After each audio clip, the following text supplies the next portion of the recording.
Hey, what's going on? Is that too loud? Let me know if that's too loud. I tested it earlier and it wasn't like loud enough, so let me know, please. We're gonna turn on game music. I usually listen to my own music, but this is gonna be archived on YouTube, so we can't do any cool copyright stuff. Let's turn on some game music. Why not? I hope everyone's doing good. Welcome to the FutureFaux Summit. Up to 24K subs, you know it. Coasting at 24 right now. So this is my PlayStation account, which I haven't touched up until a couple weeks ago. I hadn't touched since the PC release. So I've got some catching up to do. Where's my gear at? Is it on my Titan? It might be on my Titan. Let's see. I might have to move some stuff over. But how's everyone doing? Hear me just fine? Dope. Awesome. So yeah, I figured, we'd hang out, play some video games, talk about Destiny, maybe go over the TWAB. I didn't get a chance to make a video for that. I still might make one for Monday. There's a lot going on. A lot of people from the summit. I'm getting some good vibes coming off of the summit. I'm assuming it's concluded at this point. The summit was yesterday and today. I did not go, to clarify for those who did not get the pun in the title.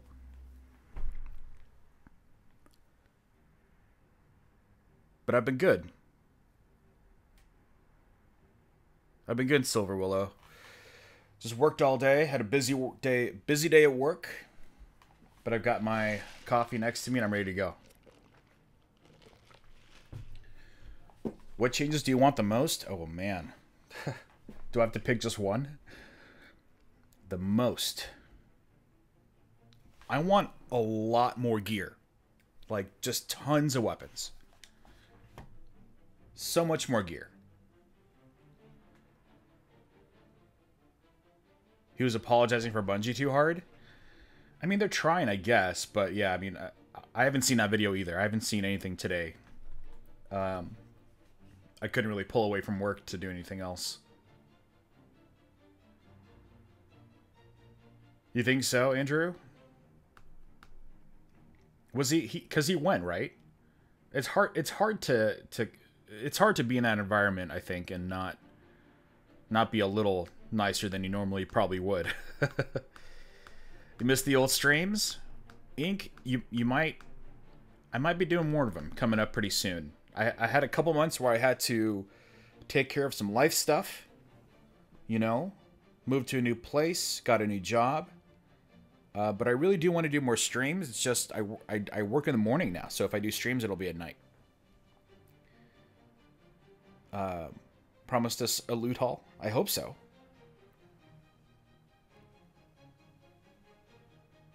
D2 vanilla to D1. I've always said the biggest problem, and I'll start this so this looks more interesting to you guys, I guess. We'll just go hang out on, what's the flashpoint? IO, we'll go hang out at IO for a bit. So at least have something pretty to look at while we talk. I'll complete my thought in a second.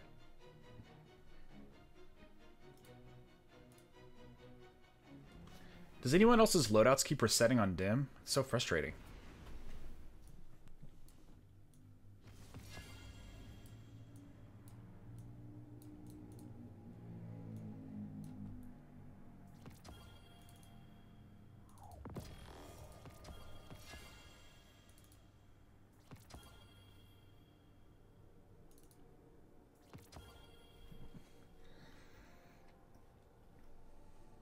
All right, that works.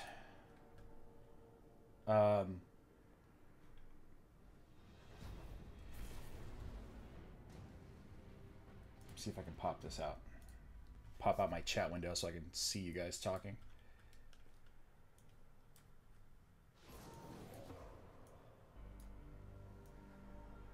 Okay, so I've always said that the biggest problem with the launch of D2 was that the reward system was kind of based off of the generosity of Age of Triumph. However, the game does not have the loot pool of Age of Triumph, so you end up with every legendary in the game within 2 weeks. Hey Vince, how's it going, man? Atomic Dog, nice to see you guys back here.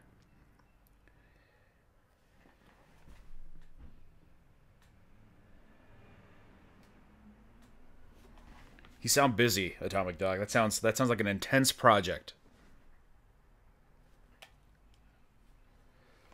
So yeah, that was the biggest issue, you know what I mean? And to compound the issue, you know, we have fixed roles. So even though you get everything, which, you know, we're kind of spoiled in Age of Triumph to just get a bunch of legendaries, which isn't always the worst issue, but the fact that there was fixed roles meant that, you know, once we got everything, there wasn't anything else to chase. That was the issue. That was the big problem, I think, with launch. And I'm very curious, like, obviously I don't want them to keep fixed roles, but I'm very curious what it could have been like.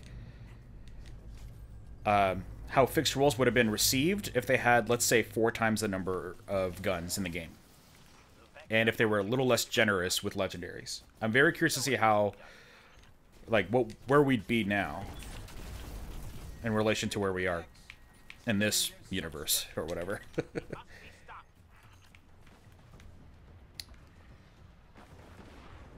There's a new game mode he's talking about. Is he supposed to be talking about that stuff? My guess is we're going to learn about new game modes on Tuesday. I think they're going to be introducing some sort of arena-type situation. Maybe like a wave mode.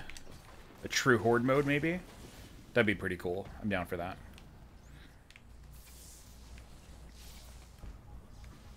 Where's the other thing? Maybe I'll help them.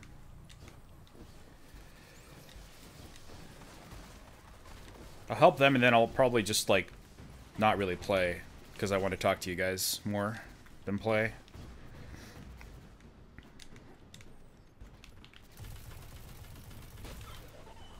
Let me know if, by the way, let me know if volumes are okay. I haven't streamed on this install of my PC, so it's the first time I'm actually streaming with this instance of OBS.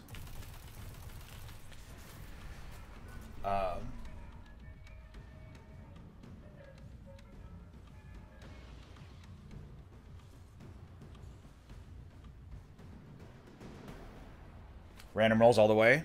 You think so? You think that's enough? I think they're doing something more clever. I hope, anyways.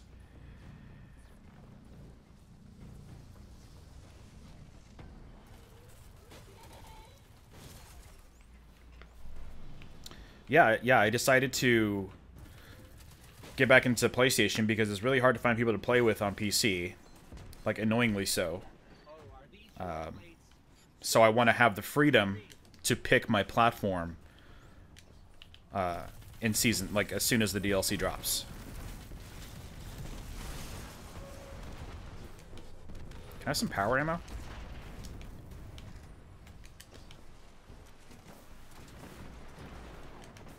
No mention of exotic buffs. We'll talk about exotic buffs. We haven't even started. I've got a whole, like, agenda here. I'm just letting people get into the room, you know. The stragglers. Let people join up. And then we'll talk, dude. We'll talk. We'll get comfortable. We'll get cozy and we'll talk. We'll go to Anna Bray's office and we'll talk.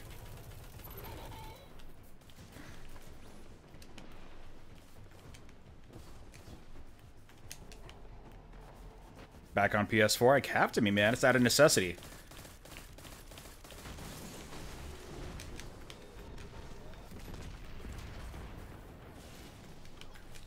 Your eyes get used to the 30 frames. It takes a while, and it's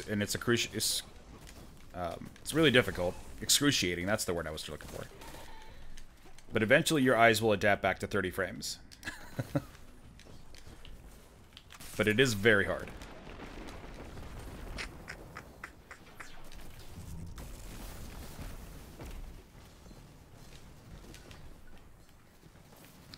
I gotta kill something with this.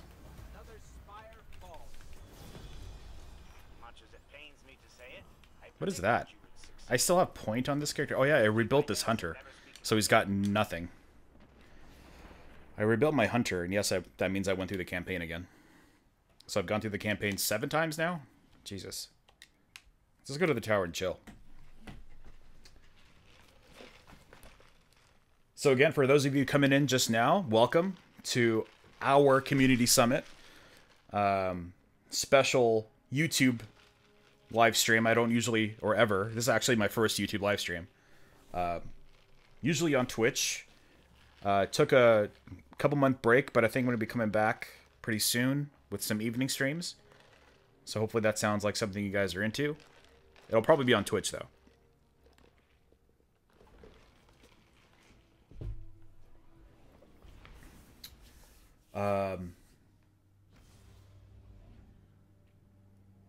This is more of a chat to viewers. Yeah. I'm assuming the game volume's pretty low, so that's fine.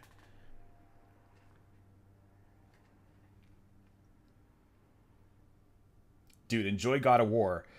So I'm at a crossroads now. It was payday today. So do I pick up... I've been holding out on Far Cry for whatever reason. Do I pick up Far Cry or God of War? You guys gotta help me decide. My friends have God of War. It's multiplayer. It feels like there's an endless amount of things to do. But God of War looks sweet. Or maybe both. Too many good video games.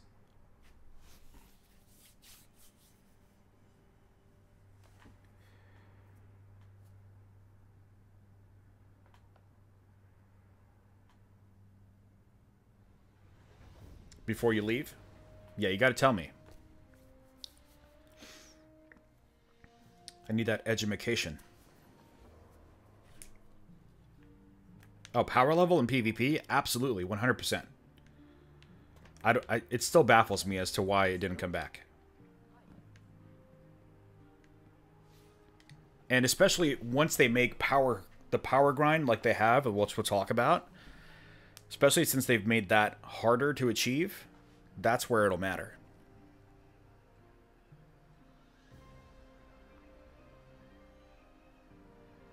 You beat it with your cousin, but then haven't picked it up since? Okay. Interesting.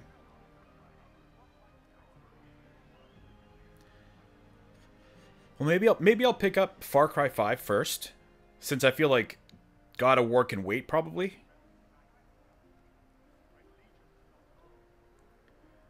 Great narrative, amazing combat. Okay. God of War is just a good, solid game. It's like when people say you got to play Last of Us, that kind of situation. Yeah, I'll get on Far Cry 5 now because I feel like my friends are still playing it. So before they stop playing it, I probably want to get on that.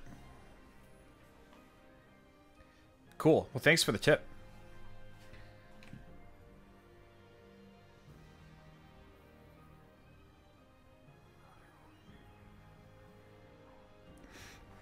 It's going to take more of your time than Far Cry 5? Really? There's that. I felt like Far Cry 5 would have been a bigger sandbox, but maybe not. Far Cry 5 was one of those games that I was super hyped about for a while, but not necessarily God of War, for whatever reason. Although I figured out that there's like loot qualities in God of War, which made me kind of excited. But anyways, let's see. I don't know how studio mode works. I wanted to check my desktop. Well, I guess it's right here.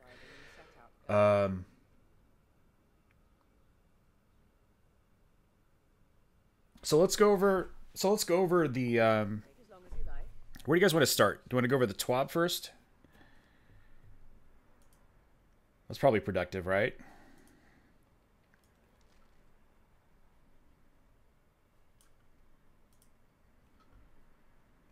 Where did my chat window go?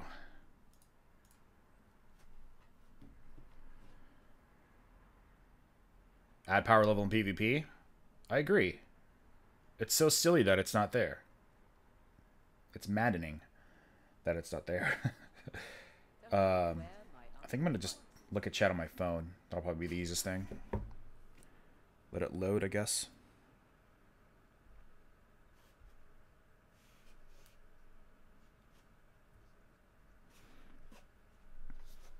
Iron Batter should always drop max level gear. Well, maybe not max level gear, but, you know, maybe powerful gear, quote unquote. Yeah, let's go over the TWAB. Let's just look at that, because I didn't really even get a chance to really dive in deep. Let's make sure this is looking good. I'm going to switch over here in a second. Notes. Alright, exotic buffs. Okay, cool.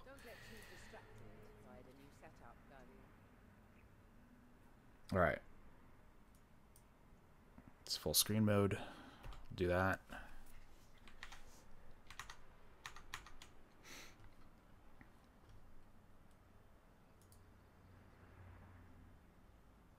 Fenchurch does the exploring. I make the deals.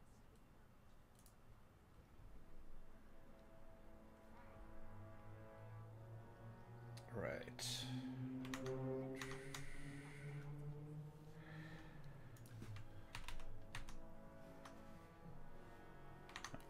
Making sure that looks good. Okay, looks like it looks good.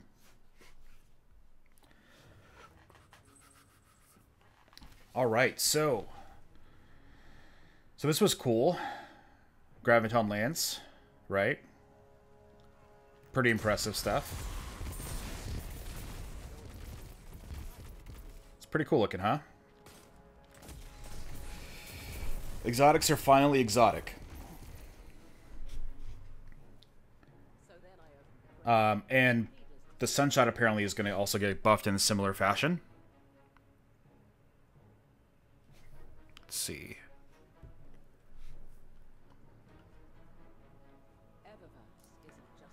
This was cool.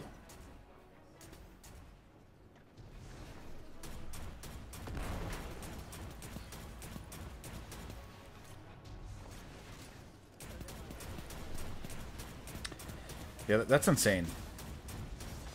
Am I going to actually use this gun for once? With this gun, I think I tried it once, put it away, brought it out for the raid, thinking it would be like the ace in the hole for the raid because everyone's a cabal, and nothing. Didn't care for it.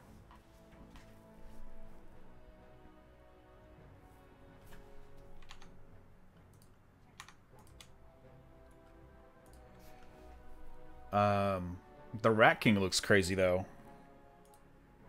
I never got the Rat King on PC. Again, because I couldn't find people to play with that was also looking for it.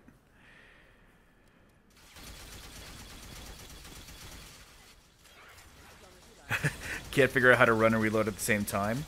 What game can you do that in that I've just played recently? Division. In Division, you can run and reload. I don't understand. Yeah, it shouldn't stop your sprinting when you reload. I agree with that. Saving the crap out of your tokens. Yeah, I'm a little worried about that. I don't want to get everything like on day one, but at the same time, I kind of want to because I want to see all the new guns. Which, honestly, at this point, if Warmind doesn't bring us like an entirely new loot table of legendaries, like I'm gonna be pretty upset. If we get like 2 new guns from the vendors, like we did in Curse of Osiris, that's pretty bad.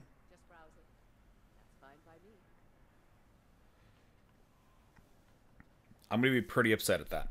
I want a whole new loot table.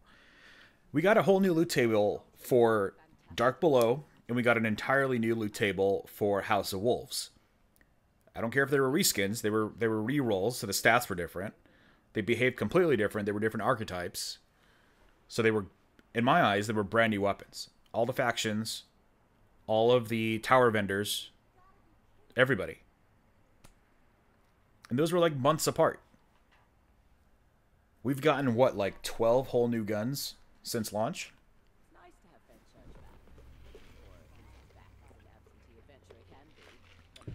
Skyburners is good for the throne room, is it? I don't know. I feel like I don't want to waste my exotic slot on it. I feel like I'd rather have Cold Heart. Is he good against Callus? Is the Skybearers good against Callus? It's going to be good now.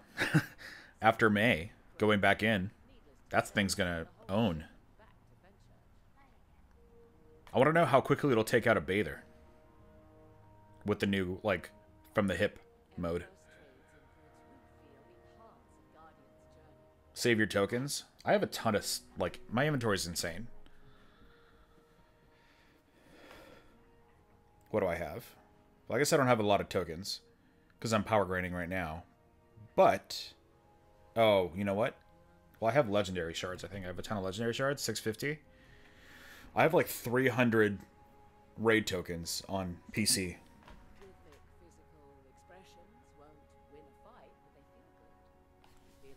Yeah, I'm okay with them rotating it. I just want there to be a large... Essentially, I want to have enough stuff to chase to keep me going until September. That's what I'm worried about. I'm worried about, like, I don't want to stop playing the game in a month from when the DLC comes out. I want to have enough stuff for me to do until fall.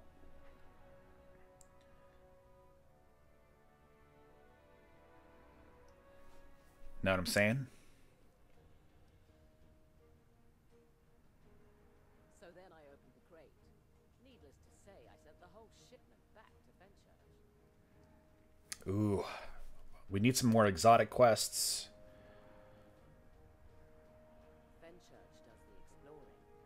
I make the deals. Yeah, there's a rocket. You see that. I know what you're talking about. The double rocket. It's like a double firing rocket. Done myself, but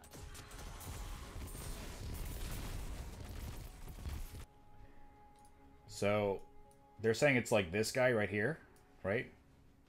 Like this bro.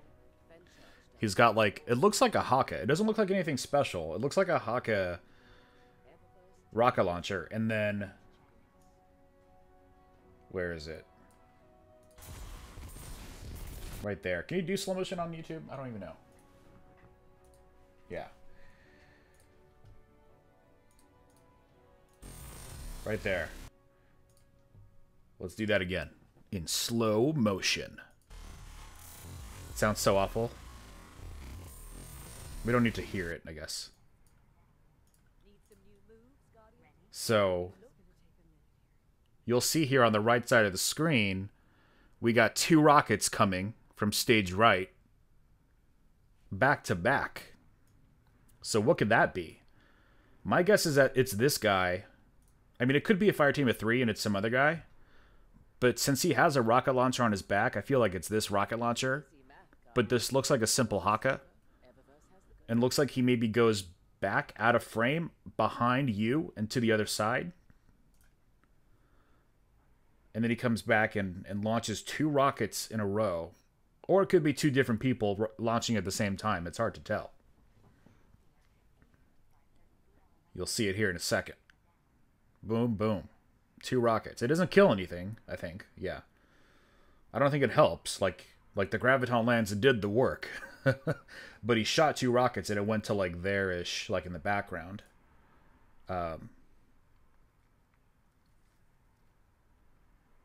Switch back to Cold Heart after you clear the room. I suppose you could do that. They're both special. You don't have to worry about running out of ammo. That's a good point. I've done that before. I've switched weapons between the Shadow Realm and the Throne. Like when I come back to damage Callus, I've done that before. I've switched weapons. You find your like 2 seconds you need to do that. You're burned out on Destiny, you just can't do it any longer, sadly. Well, I was too, and it was interesting because I actually took a pretty long break. I literally only played enough to cover like the news and stuff for you guys. I played enough to capture what I needed for like a good month and a half, and I finally decided to pick up the PS4 version, and it gave me something to do because on PC I'm like, I've got all the prestige gear, I'm maxed out everything. I have nothing to do on PC, but on PS4 it's a different story. Looks like a rapid fire thing, like a full auto rocket. It can't be. It can be rapid fire, though, because all rocket launchers, awesomely, only have one in the chamber. So it's got to be some kind of perk that maybe fires all reserves at once or something. That could be a cool exotic. Fire all of your reserve ammo at once. It's like, well, there goes 5 rockets.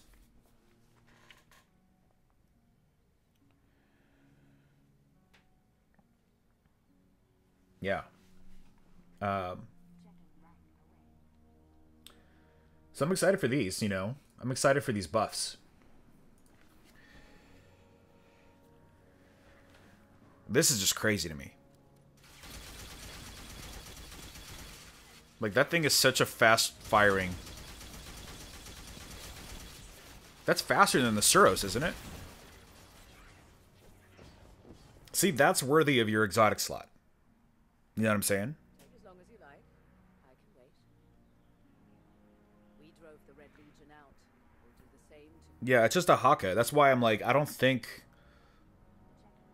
There's some trickery. There's either a third fire team member with a different rocket launcher, and it's just a coincidence that that guy has a Haka, or it's like a fake skin for an exotic that they don't want to reveal yet. Maybe just testing out a perk on a different gun, Take as long as you like a test build gun. Bad Warcliffe shot. Those bursts were pretty. Those bursts were too large.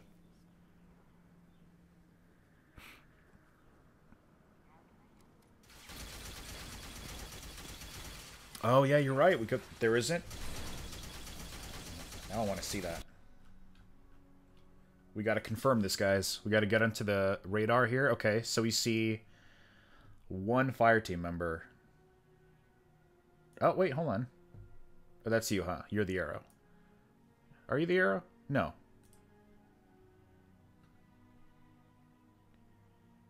Just browsing. That's fine by me. Yeah, there's someone next to you. Absolutely there is. Yeah, there's someone next to you. But that's the wrong angle, huh? Let me see.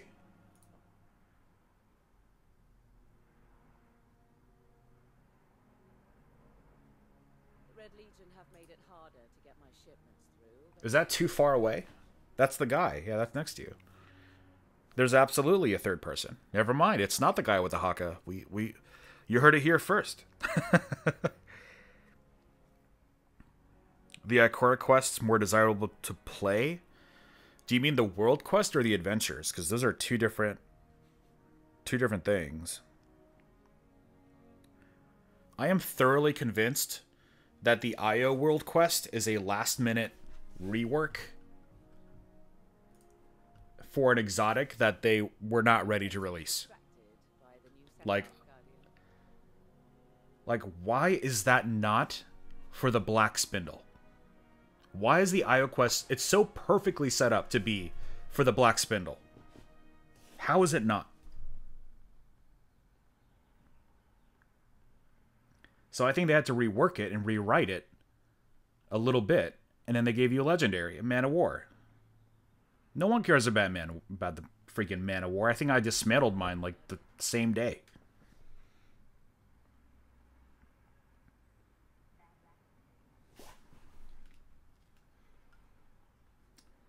Anyways, repeating story missions. Oh, those things. So here's my idea for that. I actually have. I think it's a good idea. I don't know. You guys be the judge. So my idea. Let me switch back to, I guess, my game for now, so you can look at a thing.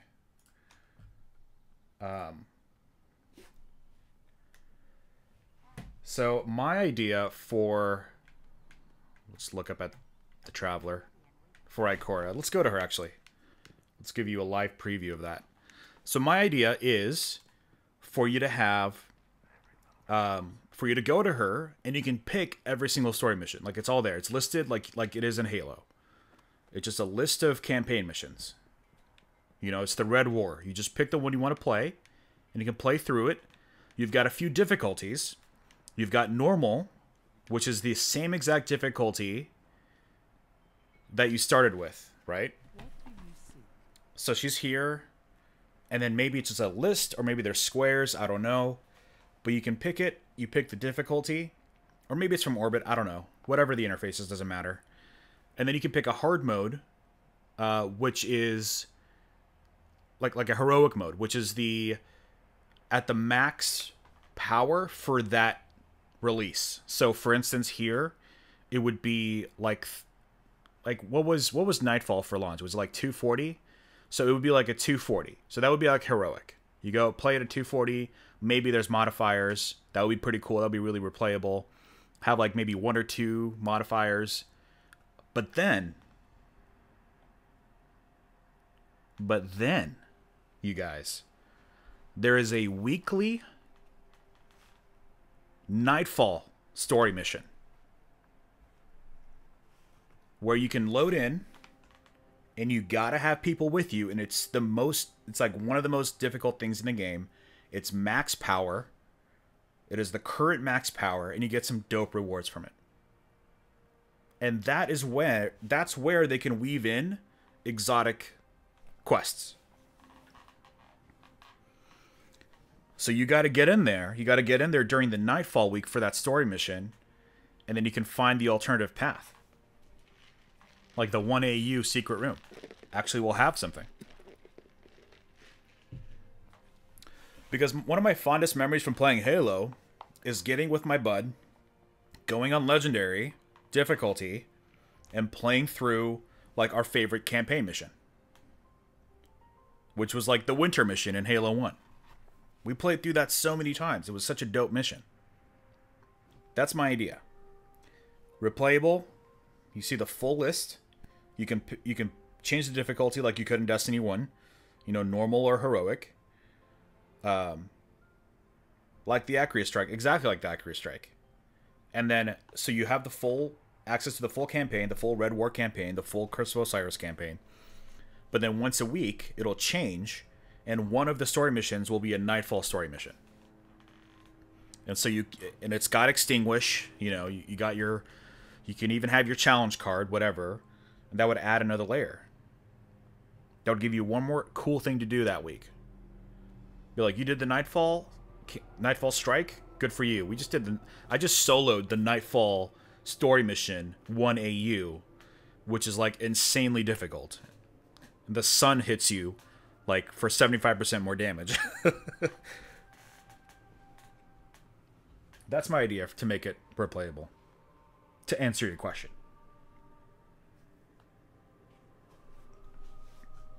Yeah. But again, if you are joining fresh, welcome. First off, welcome to our own community summit here. I welcome you to leave a question. You know, we're talking about Destiny. We're going through the TWAB. We're answering questions. We're talking about this beautiful disaster of a game. Let me know what you think of that idea, though. I think that'd be pretty dope. I don't know. I've always thought that there was a lot of potential with story missions, but they were kind of untapped potentials. What is this, a clan engram? My new clan's a lot more active, so that's good. You gonna hang out with your clan today? 75% more damage from the sun.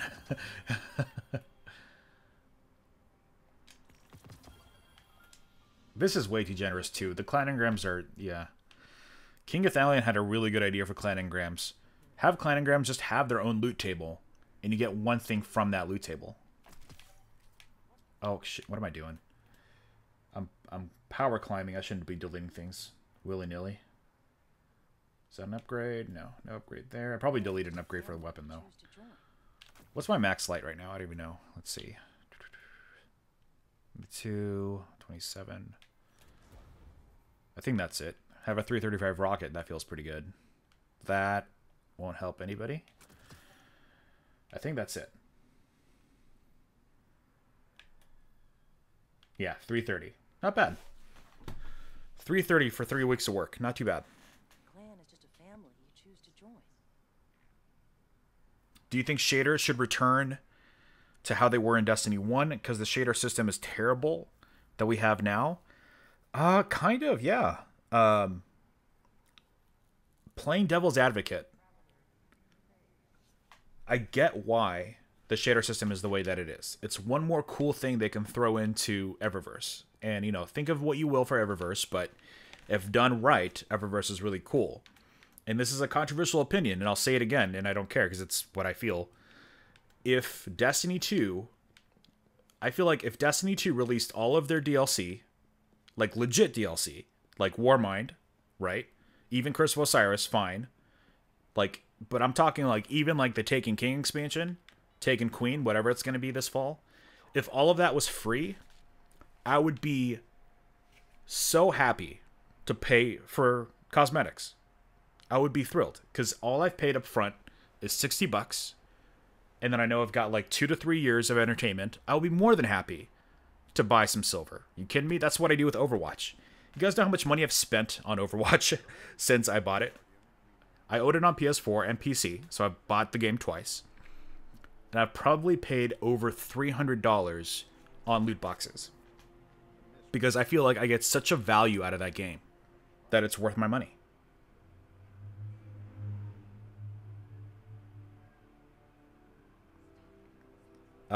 So I get why they want shaders to be there, but it's ridiculous. Like, I can't even fit, like, this is silly. Like, this is a really ridiculous situation.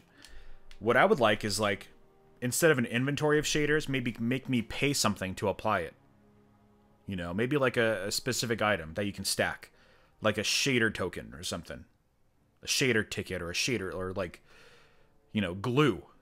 You know, make me have to buy glue so I can apply a shader.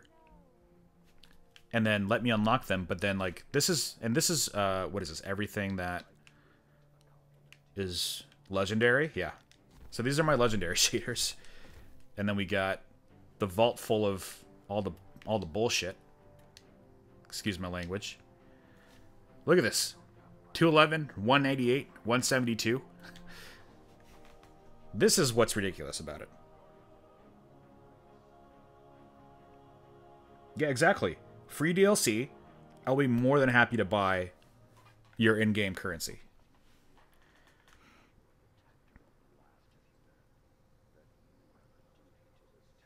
Because I will spend some money on Destiny. Believe you me. If that DLC was free. Because I'd be like, you know what, Bungie? You guys are giving us all this awesome content. Here you go. Here's some cosmetics. Let's see some Season 3 shit. I am ready. Is there really anything Bungie could do at this point to bring back players? I think it's too late to stop that bleeding. I don't think it's too late, Atomic Dog. People, even with Destiny 1, people, you know, went away, but they came back for Taken King. They came back. You know, it has to do, like, at this point, what they did with Taken King was, they were like, here's the game. This is everything we did. Of course, we're going to build up hype for it, but we saw the actual changes, the actual improvements in front of us. And we played them and we felt them. So at this point, they just have to be super transparent and very matter of fact, which they kind of are being, which is nice. So I think they can totally bring back players. My worry is for the PC community. I don't think the PC players will come back as much. PC is such a crazy, like, malleable platform. People have their games that they're into. They move on from one game to another very quickly. The proof is in the pudding. Just go to reddit.com/r/fireteams and see what else other than PlayStation shows up on the front page for new. There's only, like, the PlayStation community is the only community I think that will survive it and will probably carry it into, like, through its second year. If it was free DLC, everyone comes back. Absolutely. I wholeheartedly believe that. Like, I think it would be a great gesture of good faith to the community of being like, you know what, Warmind, you've already bought the season pass. We have to charge you for it. But you know what? We're going to come out with Taken King. It's called the Taken Queen, whatever it's called. You know, it's got, you know, double the content of the Taken King did. It's got all these features. It's got a dope campaign, a bunch of new quests, all new gear, new subclasses, new weapons. The weapon slots are changed. Mods 2.0. Everything that we wanted out of this game is in it and more. They'll surprise us with new stuff. Raid is epic or whatever. By the way, it's free 99. $0.00. People would lose their crap.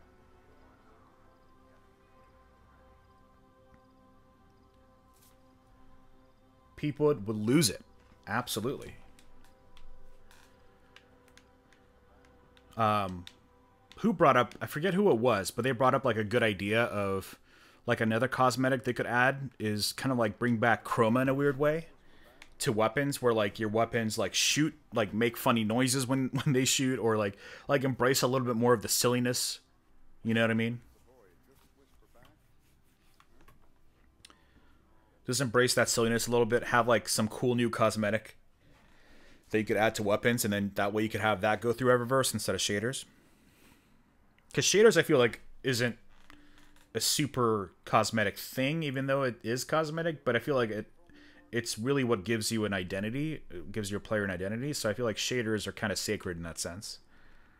Let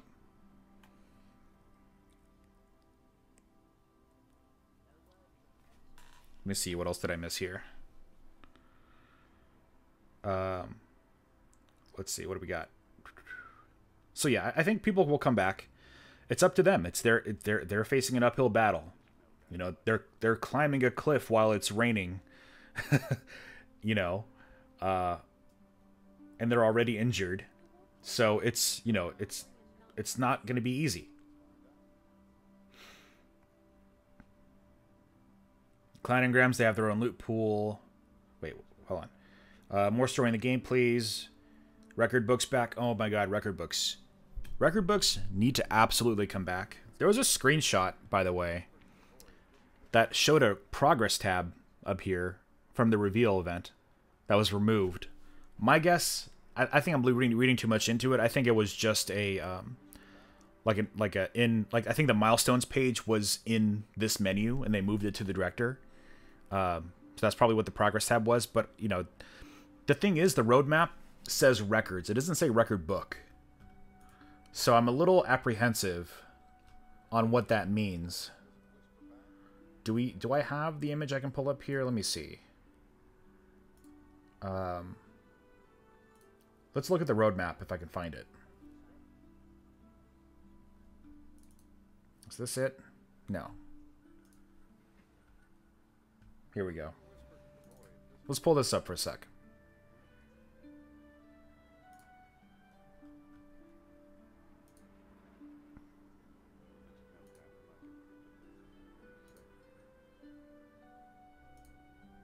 All right. So here, can I zoom into that? Cool. That was an image I used in a video.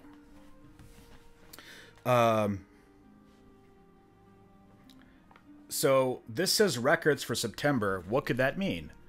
Maybe there's a really cool new way to have record books, but they're not, you know, segregated to a book. I don't know. Maybe it's more like part of the game, because record books always kind of felt like they were kind of tacked on, which they were, absolutely. So maybe it's just a way for them to build it in a little bit better.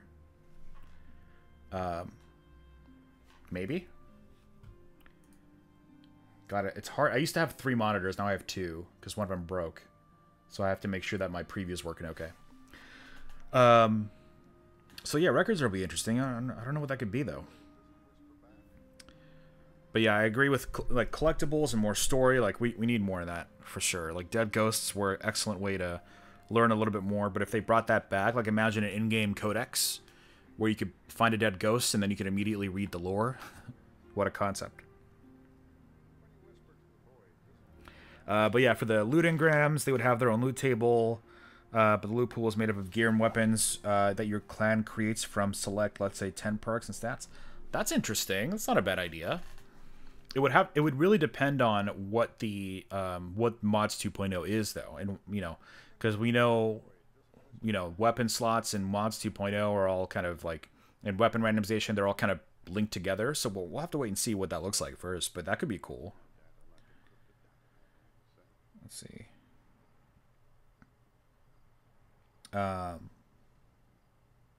Yeah, unlock them. Yeah, so Young Ancient, absolutely. For the shaders, you would unlock it just like you do now.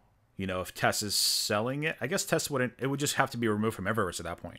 So just give me a source in the world where I can go farm it or look for it or get it, like there currently is with Nessus and the raid and all that stuff. And then I have it. and then like it costs me like some glimmer, or maybe like some new material that you can find in the world, or maybe that material comes from Eververse, something to give me the freedom of like, yeah, I have like 500 of this stuff, so I can apply 500 shaders. But yeah, then you have to deal with user interface of like, okay, well, if I've unlocked all my shaders, what does the user interface look like? You know what I mean? So if I go back to the game,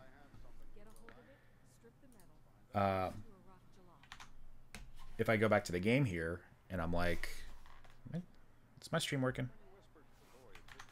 Stream's working. So if I'm like here, not here, but if I go here, and I'm like here, so does this now contain every shader in the game? Like that's where it's a little, that's where it becomes a little questionable of like, okay, well, if I unlock everything, how do I organize it here? You know? Or maybe it's still like the D1 system where you have to pull out and you have 9 of them with you, and then you can apply the ones you have with you, so that could be it, you know? So you can maybe pull out 12. What's this number? 12? No, 14. So you could have 14 at a time, maybe. And then you can apply these, you know, but if you wanted a different shader than what this screen shows you, you'd have to, you know, deposit it or delete it and then go grab it from your vault or from your collections. Maybe. Perhaps. There's a lot of that's the thing, is that the other half of any suggestion that we make, any new system that we would want to be in the game, the other half of it is like, how do they actually implement it into the user interface? You know, we had to wait for Destiny 2 to get a map, because it's not as simple as, you know, tagging it on like that.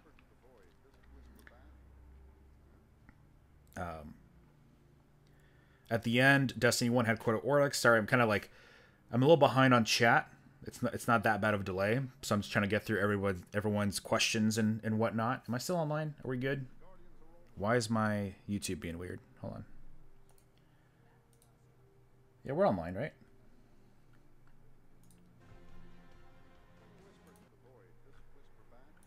Sorry, let me just double check. I'm trying to load my own stream up on my phone here. Maybe just the YouTube app being doo-doo. I think I need a new router. My router's been acting up lately. Let's go to LTE. Why not? Let's burn through some data. Okay, good. We're still online. Go to the kiosk to apply. That's not bad. My only issue with that is you can't, like, kind of the fun is like, oh, I'm waiting for my guy to finish something, or I'm in orbit, or I'm waiting to load in between Crucible matches. I kind of want to apply a shader. So that's my only thing about going to the kiosk. So yeah, let me go through these questions here, or these comments. Like Fortnite? Yeah, like Fortnite. Well, Fortnite's free. They already have like a leg up on everything.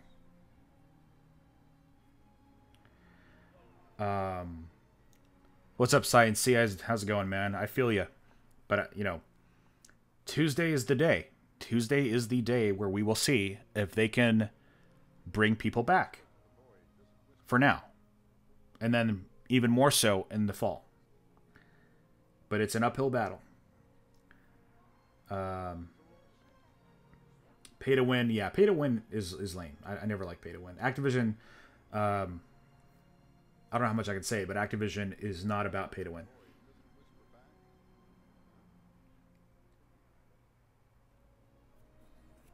Yeah, I actually can't talk about that. I can't even tell you why I can't talk about that. But Activision does not believe in pay to win as an entire publishing company.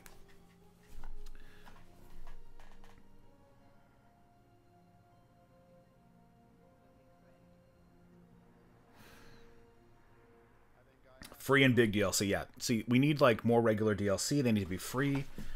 That's what we need. Bring back bounty exotic quests. Absolutely. 100 bounty exotic quests? Like, you mean like the Thorn? I don't think we'll see those again. I think the Thorn quest in Rise of Iron was a throwback to the way you originally got Thorn. I don't think we'll get that again. Although I wouldn't mind getting like like a random drop, like something randomly happening in the world and that giving me the exotic quest, and only that, that kind of surprise, only like a select few have it at first, and then like more people get it. And it's not something that you can increase the chances of. It just happens randomly, like the Thorn Quest did. But like just like the Thorn Quest, it kind of builds it into where you eventually will get it within the first couple weeks. Do you have permission to stream on Tuesday? I won't. That's the thing. I have a day job. I've got to go to work. I have a 9 to 5 job now, so actually technically 8 to 4:30. That is my job now. So sadly, I will be watching it. I'll have it, next to me at my desk while I work, but that's about it. I wish I could stream, but maybe that night, if I'm hyped enough, if there's enough to talk about, maybe I'll forego making a video and we'll just jump on stream and we'll talk about it. Like the Outbreak, but in bounty form. I'm down for that. I'm down for anything that they can add to the game to make it interesting. to get away from the monotony of it.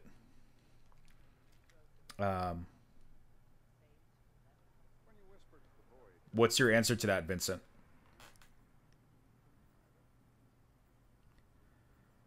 Craig, I'll get to your question here in a second. I want to see what Vincent has to say. It was so important he had to say it in all caps. I'm very curious now.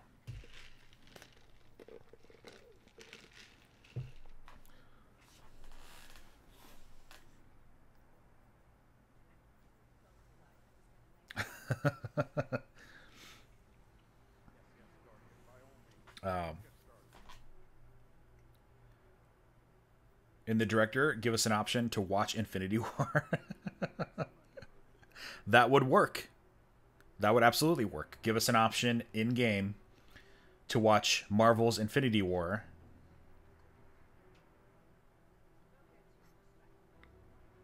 Copyright schmopyright. We're good to go. Wow. There was 100 million concurrence on Destiny 2 Thursday night for some reason. It was weird. Best pulse besides Vigilance Wing? I'm having a lot of success with this guy. Just put that on screen so you can take it in for a while. I don't know if it's still available, though. But anyways, you said, what is it? Where are we at? Kinetics. We're talking about kinetic weapon slots. I prefer the weapon layout, kinetic energy power, the way it is. I know a lot of people prefer D1. What's your preference and why? In my last video, so my general philosophy about anything to do with this game, any feature that they want to add,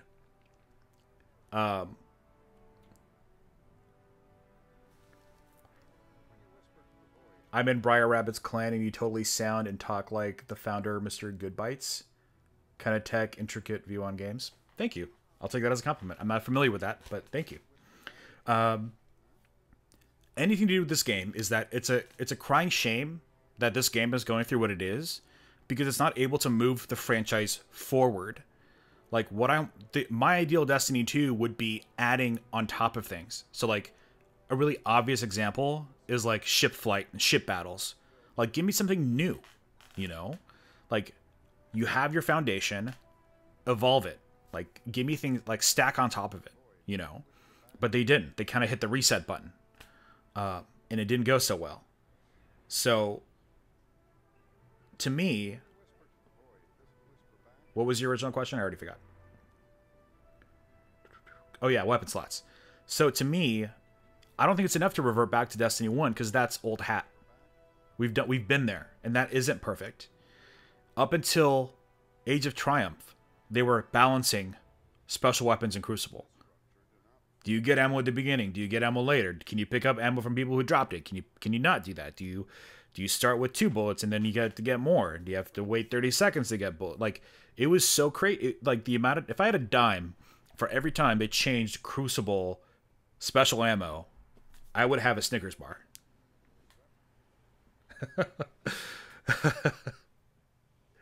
A king size Snickers bar, you guys. King size Snickers bar. Um,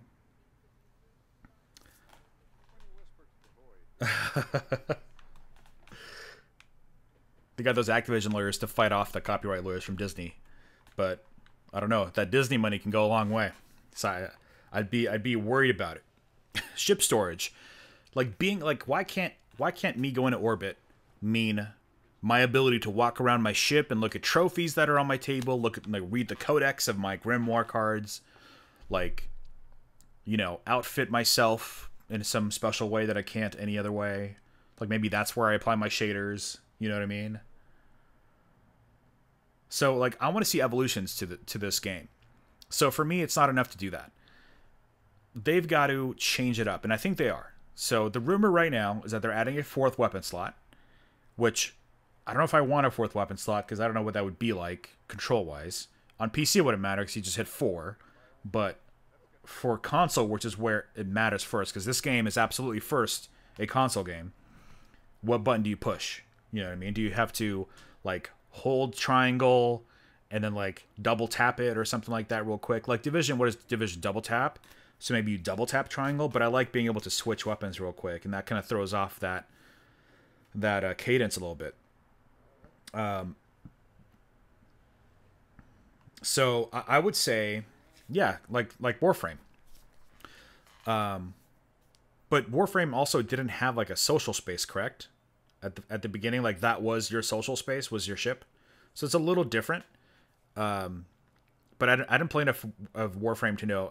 Now there probably is just with the Planes update, but before I don't think there was. Planes of Eidolon probably put a social space in. So like your ship was the only place where you could do that stuff. Right now we have the tower. But I want them to just break up the weapon slots, like I said in my video. What is it called? Weapons and loot are broken. If you go watch that video, you'll see me talking about how I want them to break it up by archetype and not by weapon type. So, for instance, this Time War Spire is kinetic, you know, but maybe the Vigilance Wing like can't be kinetic because of its archetype, and it's got to be special or something, you know. Or like my sniper rifle, like this Quick Fang is, you know, maybe there'll be a new version of the Quick Fang that's like a shorter blade, and that can go into my kinetic slot, you know. It doesn't do as much damage, so it can go into kinetic. Or there's like the fast firing sniper rifles can go into special, but then my black spindles have to be power or something, you know. Or maybe make another tier of sniper rifles even more powerful, like maybe this one. What do we got? M-Raider 5, thank you for the sub, man. Welcome to FutureFaux Plays. So like this thing, what is this, fire 6? So like this would be special, right? Because it shoots 6, it doesn't have a very high impact. This would be a special weapon. But then, I don't even think there is a high impact gun in this game, is there? High impact sniper? I'm so unfamiliar with the sniper rifles in this game that I don't even know that question. I don't even know the answer to that. So this guy. So this maybe would remain a power weapon, right? Because it has 3 bullets, super high impact. This could stay a power weapon. And yes, that means that you would have the potential to have 2 sniper rifles if that's the way you want to play it. If you're that guy, if you're that role in your team that you've got your 2 sniper rifles, go for it. Why not? You could do that in the Division. In the Division, there is no separation of weapon types at all. You just have 2 slots. Know what I'm saying? LCE Galaxy, thank you for the sub. By the way, if you are new to the channel, if you are a lurker, if you've been around a few times, if you hit that sub button, guess what? You'll be subscribed. It's crazy. And it's free. How would you switch weapons in 4 slots? Yeah, there's a few different options, but I don't see any of them being super practical. I don't think 4 slots could work. But, you know, maybe they've achieved it. You know, maybe if you get I'm one person, right?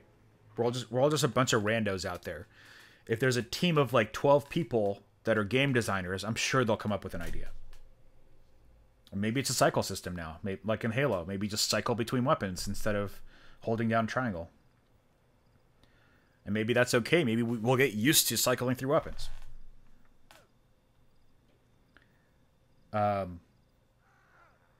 Catching up with some comments. Overall economy feels weak. The old mark system at least had me playing strikes, daily missions, etc.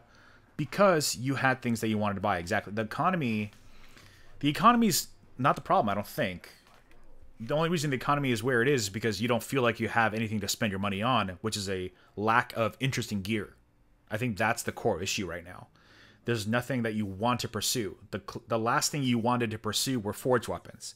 And so you went and got these, like, Radiolarian whatever the hells. Which I'm maxed out on for some reason. Like, I think that's more of a core issue. Emote wheel. I don't think it'll be emote wheel, which is sad. I think you're just going to be able to assign the 4 slots, which is fine. So that's one example of, like, they have to figure out the interface now. It's not as simple as just saying, let's have an emote wheel. They have to, like, come May, or when's the emote wheel coming out? If it's May or fall, I don't know when. But if it comes out in May, then this side of your screen is going to be completely different. I say they put the emblem on this side with the ship and the sparrow, and this side will be the whole emote wheel interface. But that takes a lot of work to design and figure out. Doesn't excuse them, though. This should have come out 3 years ago. Absolutely, but that's just an example. Let's see. What else? What else we got here? Add strikes where each member of the fire team has a different objective to accomplish. Ooh, you're talking about mechanics? Be careful. You're getting too creative. They kind of started down that path with the... I forget the PlayStation exclusive one in Destiny 1, where you had to carry the arc thing. That was kind of part of it. They were being a little creative there. But I feel like they're keeping all the creative ideas for raid encounters, which I hope they move away from.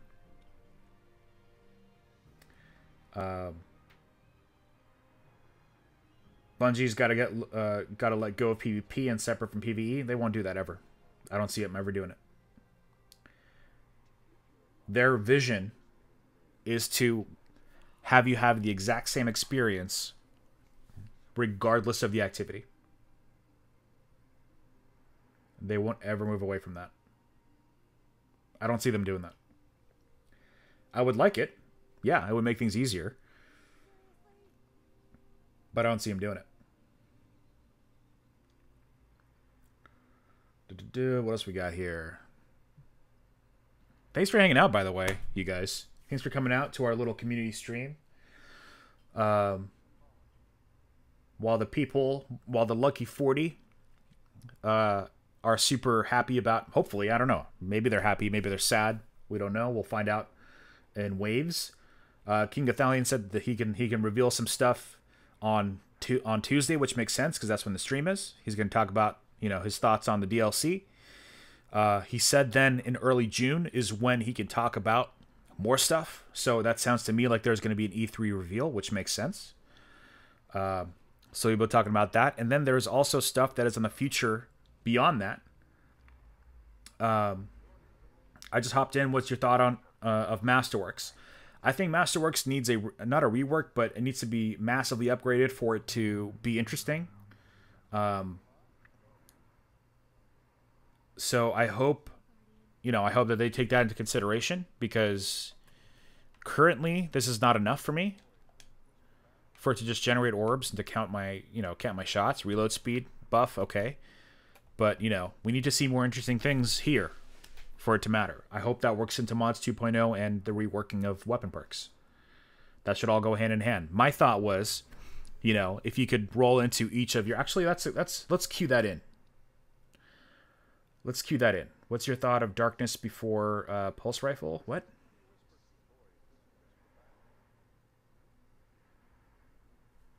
I don't know if I understand what you're saying, Joe. Want to rephrase that a little bit so I can... I'm probably being an idiot. Is something called the Darkness and I'm just terrible at things?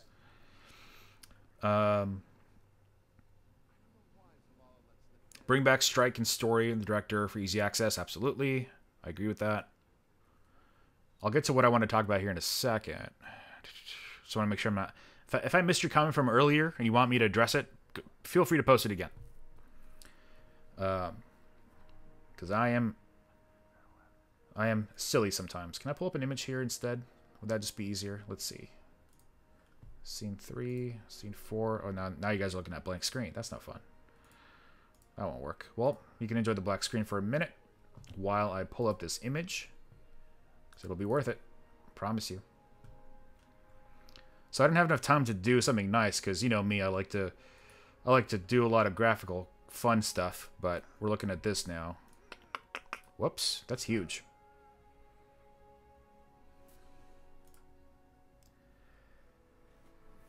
Darkest. What are your thoughts about Darkest before Pulse Rifle?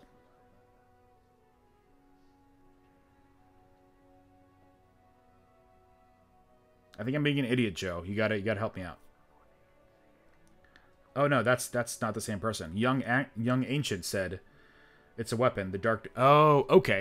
So tell me, now that I'm not dumb anymore, where do I get that gun? Because I don't think I have it. The Darkness Before, is that Iron Banner?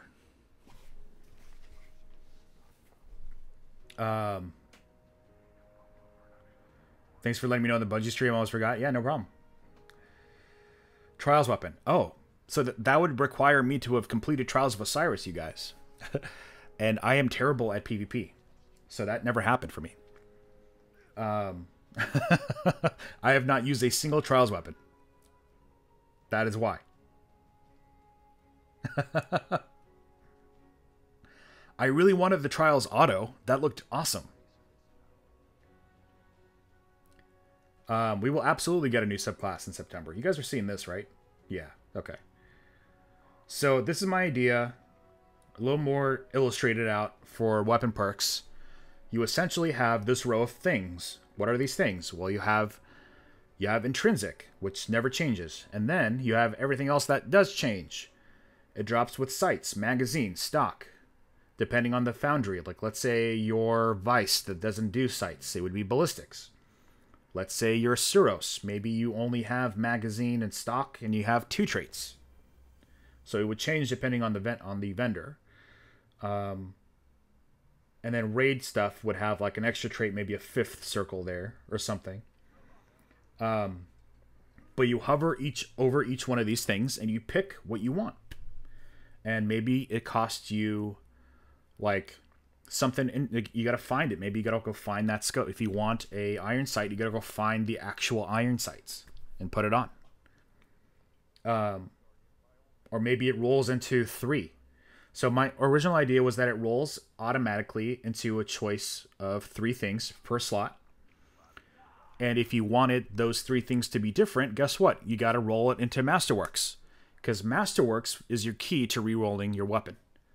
If you don't like the 3 traits, like let's say you get a Uriel's Gift, you'll have, and it drops with a choice between Zen Moment, Firefly, and Explosive Payload, and you don't want those things, and you'd rather have triple tap or something, whatever. I don't even know that's possible for autos, but let's say why not triple tap? Then you have to do a Masterwork re-roll, and you get 3 more to choose from. So, because we have already baked in the idea of re-rolling Masterworks to change things up. So then you would go to your Masterworks, you would re-roll it, you would get your different perk, you know, your different yellow bar perk, whatever. Like reload speed would change to handling, whatever.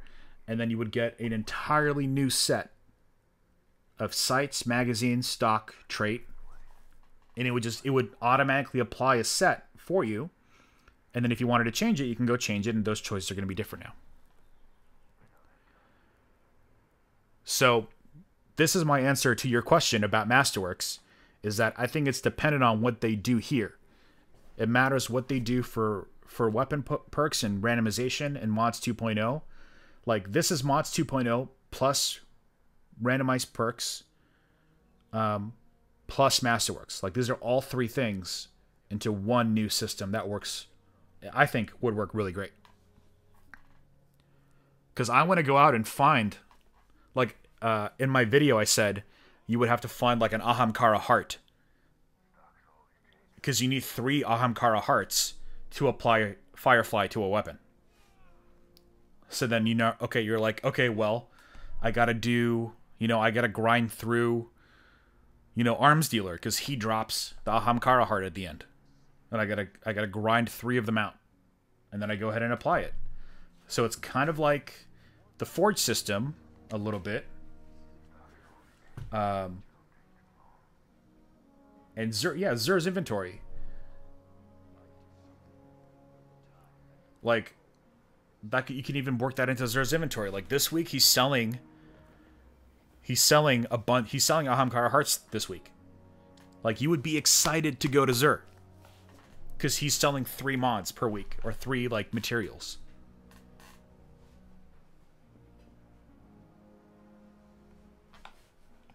That's my idea for that.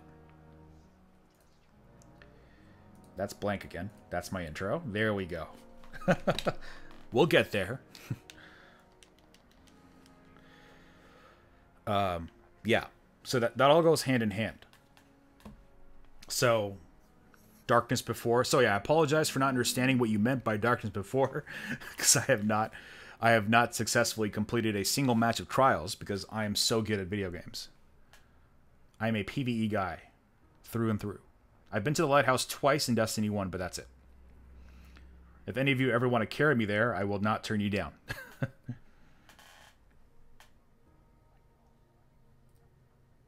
Alright, so continuing on. I have not, no, Science, I have not used a single Trials weapon, because I have not acquired a single Trials weapon. None of my clans, maybe this clan will be different, this is a new clan, but my launch clan, yeah, because there's so many people online right now. Not a single, yeah. Trials, yeah. So no Trials. I haven't gotten to Trials Engram either. What's going on, Maz? How you doing? Welcome. Nice to see ya.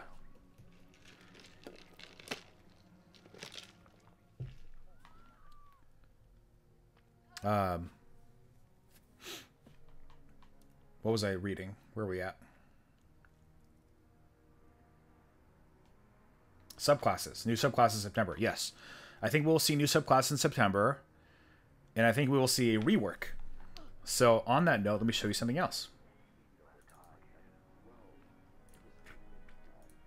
Let's go back here. We'll pull up another slide. Now this one, again, I didn't spend a whole lot of time on. So if you have not seen this yet, I highly recommend. I'm going to put this in chat. I recommend, if you have some time on your hands, because this is very long, I highly recommend reading through it. It's from Slayer Rage. It was posted on Reddit. Go ahead and check that out. It is a long read, but it is a full review of Destiny 2 and what could be better. Sadly, I only got through about 20 pages of it because, again, I had a very busy day. However,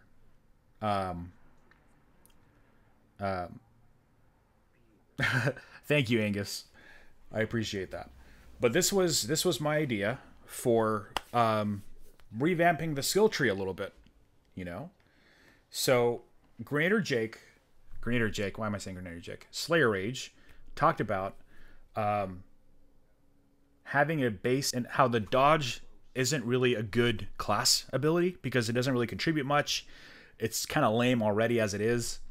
And his idea was to have a base ability that has nothing to do with your subclass, that has nothing to do with your subclass choice. And that would be the dodge for the hunter. It would be the shoulder charge for the titan. And it would be the dash for the warlock. And you could do those regardless. Yeah, it's huge. It's 42 pages long. It's a great read, though. I highly recommend reading it. It is very level-headed. It is thorough. As far as I'm concerned, Bungie owes him a check for $3,000 for like a consultation fee because that is some serious work. I might have to have Chrome to read the doc. Maybe. You might have to have Chrome. I don't... Well, you should be able to pull it up on your phone, maybe. That'll work. But it just goes to Google Docs. So if you can pull up Google Docs, which you should be able to do on Safari or Edge or whatever you're using, If you can go to Google Docs, then you should be able to access that. But what was I saying? I forgot what I was saying. But anyways, this is my idea. Now, I didn't have a chance to edit this because I was missing my fonts, so I couldn't change the name of the different paths. But oh yeah, so those three would be your class abilities. Not your class abilities. They would just be base movement abilities. So that would just be, that's the first square. So it would be dodge for Hunter, dash for the Warlock, and shoulder charge. And you could do that as much as you want with a 3-second cooldown. And that's just movement. That changes up how you play your different classes. So you could dodge every 3 seconds. You could shoulder charge every 3 seconds. And oh, text to voice. Got it. Yeah. And you could air dash with the Warlock every 3 seconds, and that would change up the way you play the game. And it would distinguish the classes. Now these are all his ideas again, so I'm just kind of reiterating it. I'm pulling out some cool highlights. It inspired me to do this today. So then these two would be your class abilities. I don't know what they would be for the Hunter. His idea actually was like a distraction bomb, to where like you throw a little smoke bomb or something over like to the side and the enemies go towards it. I don't know what it would be for PvP, but it would, it would distract people, and you can have 2 different versions of that for the Hunter. And then for the Titan, of course, Titan and Warlock are fine with their class abilities. Yeah, Slayer Rage is awesome. If you guys don't know Slayer Rage, go find him. Go follow him. Go subscribe to him. All that good stuff. He is the homie. But anyways, moving on from that, I've been thinking about this for a while. I don't think this is necessarily based on Slayer Rage, but I just threw it in, and that's the right side, which is your ability to change up your class abilities and your different like subclass trees. So you can pick whatever you want. They have, they're worried about holding your hand, so they can still hold your hand and categorize them. And, they could highlight them and be like, hey, be Way of the Unseen or whatever. This is, by the way, not what's out right now. This was my theory for Night Stalker before it was even revealed.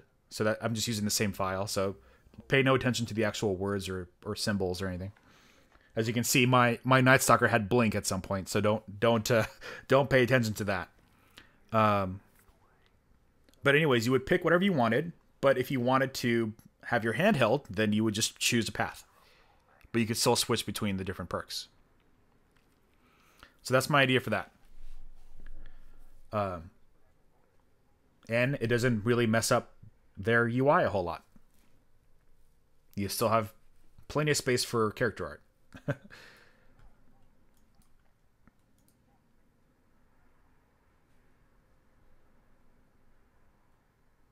Save? Sure.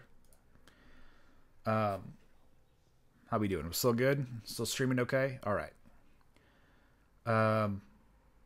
Yeah. So that's the idea for subclass.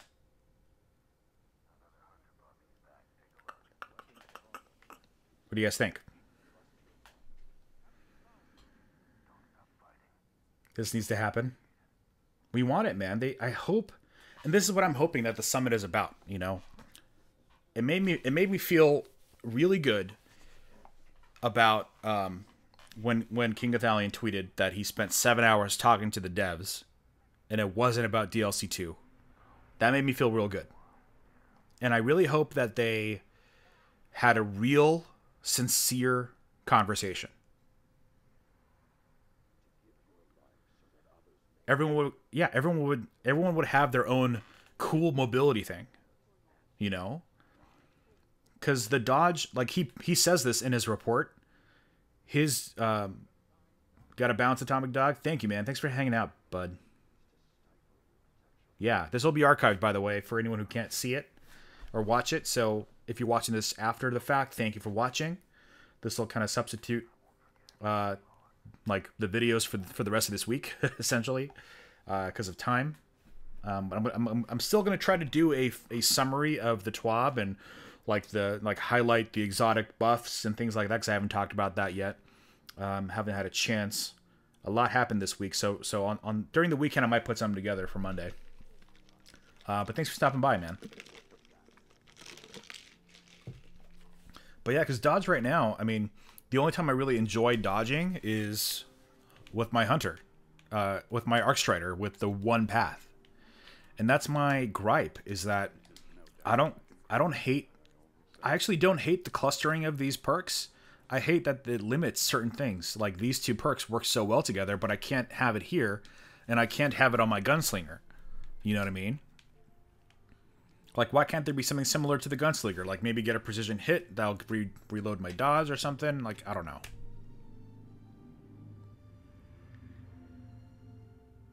YouTube with chat replay, bud. See ya. Thanks for stopping by.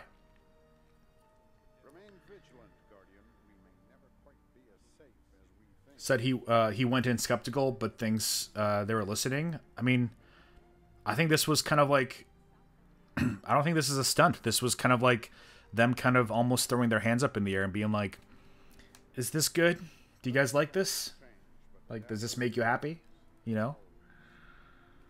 And hearing what they have to say. And I'm happy that they're doing it. And I think Cosmo tweeted this out, saying that he's glad that they're doing this so that there's enough time to react before September. Which is awesome. I mean, think about this. If they had changed the subclass tree, if they had changed weapons for September, but didn't tell us anything about it until August, and we all hated it, it would be over. So this is their insurance policy. This is them being like, okay, this is what weapons are going to look like. These are what we're doing for story. This is what we're doing for quests. These are some other cool stuff that we can't talk about. This is what records are. This is what bounties are. What do you think? You know? Hey, Big Red, how's it going, man? We're just talking Destiny, man.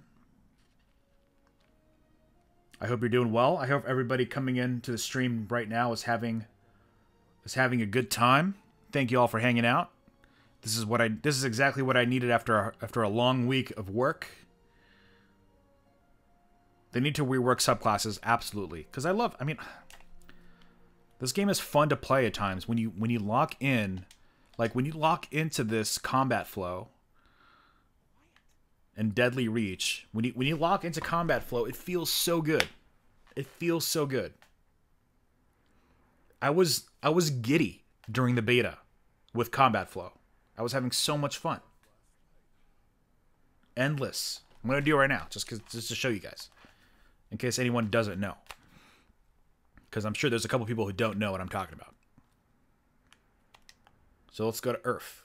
What did you miss? We were talking about Slayer Rage's. We're talking about this a little bit.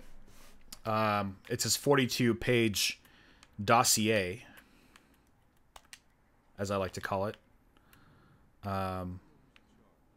Is there enough enemies here for this? I don't think there is. Where's a lot of enemies at? Nessus.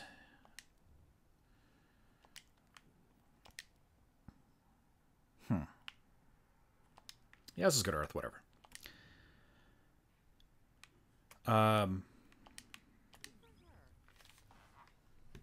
So yeah, read that when you have a chance, because I highly recommend it. I still have to finish it myself. It is very long. But yeah, we're just going through some topics right now. We were just talking about subclasses and changing that up a little bit. For you, I'll put this up just for you since you just joined. This was my kind of like rework of the subclass tree a little bit, giving you a base ability that is kind of like a class ability, but just always is there. For the hunter, it would be the dodge, so it would be moved away from the class ability. Warlocks would have the dash, and Titans would have shoulder charge. So you would always have shoulder charge. Those three abilities you could always have. They would be on the 3-second cooldown. Yeah, precision hitting, reloading, dodge. Yeah, but I hope this actually happens. Something like this happens, and then give the hunter a different class ability, something more creative. that benefits the whole team. So you always have that, so you can always use those abilities, and then you have the ability to you can pick a path if you want, and maybe even you could hover over the name of it, like Way of the Unseen or whatever. You could hover over that, click it, and it would just choose all 4 for you automatically, so you could quickly go into one of those builds, but then you could switch it around if you wanted to. So you could pick one from the top tree, one from the bottom tree, one from the middle tree. So that's kind of what we were talking about a little bit. And that's based off of some stuff that Slayer Rage was writing, or talked about in that. It's kind of in the beginning. He starts that off with a conversation about classes, so it's right off the top there. We're getting some stutter. What's going on with this? Does it look laggy? I wonder why. Let me get the preview here. Is it choppy? I'm reading a skiff with Glimmer mining equipment aboard, Guardian. Interested? Well,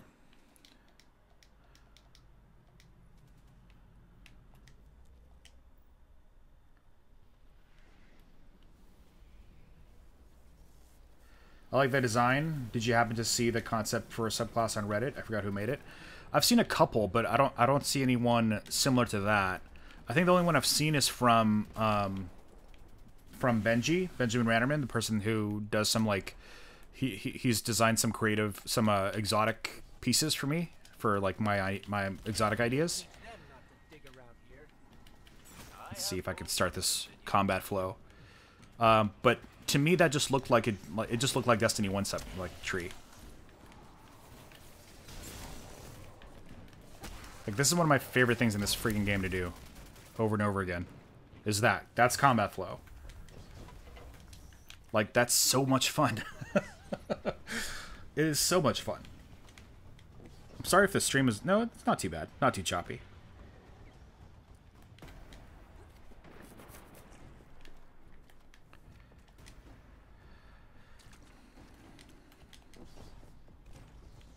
But yeah, I really like this. This pulse rifle is really good. I enjoy it quite a bit. What got in front of you? How did you kill yourself?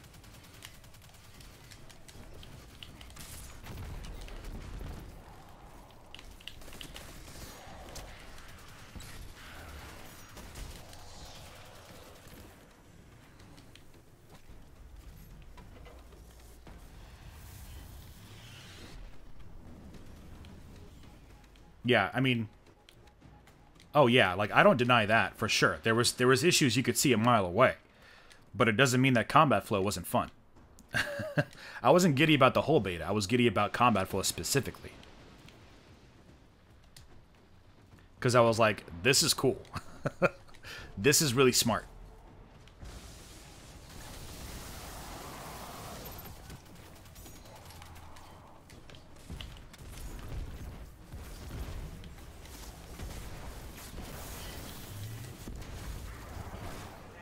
Does Destiny 2 still force you to screen capture in OBS rather than game capture? That always drove me nuts. I don't know. I always use display capture, so I don't know. That was never a problem for me. Display capture worked better for me, so I can like switch it and like tab out and like, because I use windowed full screen. This is on PS4, by the way, but for PC, I would, you know, so I could tab out and it's not a problem. And it tend to run smoother with that anyways.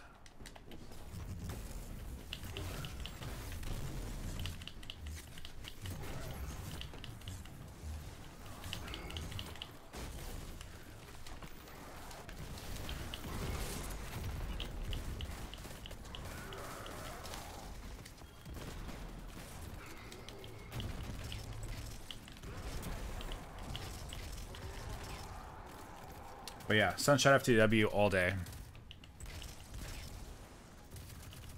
Let's play some one-handed. I can play this game one-handed. Who needs ADS? I'm actually... yeah.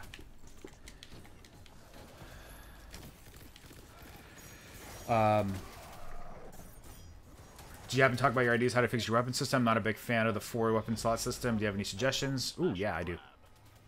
I do. We talked about it for a while. I don't want to necessarily retread all of it. But mine is an idea that pulls Mods 2.0, randomized rolls, and Masterworks all together. Like, all 3 systems are reworked. And I'll pull that up, because I'm sure there's other people that are new as well. We'll touch on that again a little bit more. See you, Young Ancient. Thanks for hanging out, man. 42 pages to read. Gotta go. Absolutely. Let us look at this again. Let me see if I can pull this up. So I will pull this up. So this is my idea. It's very crude. But the idea here is that your weapon drops with nothing. By the way, I didn't make that clear. You don't have anything selected. You have blank perks, no trait, no stock, no magazine. Like maybe a basic one or something like that. Like there I show a blue quality next to a legendary. So then it drops like this, and then you have the ability to go over each of the slots, like you currently do with mods, and you switch it out for some kind of currency. So let's say you drop a Uriel's Gift, and it gives you, you have Zen Moment, you have Dragonfly, and you have, I don't know, whatever, Ambitious Assassin, let's say. That's what it drops with, those 3 choices. And let's say it defaults into Ambitious Assassin, but if you want to change it, you just go over it, and you have your choices. And it costs like a material, like you gotta find, you gotta find some freaking Vex cores or something, to apply Ambitious Assassin or something like that, you know what I mean? Or something.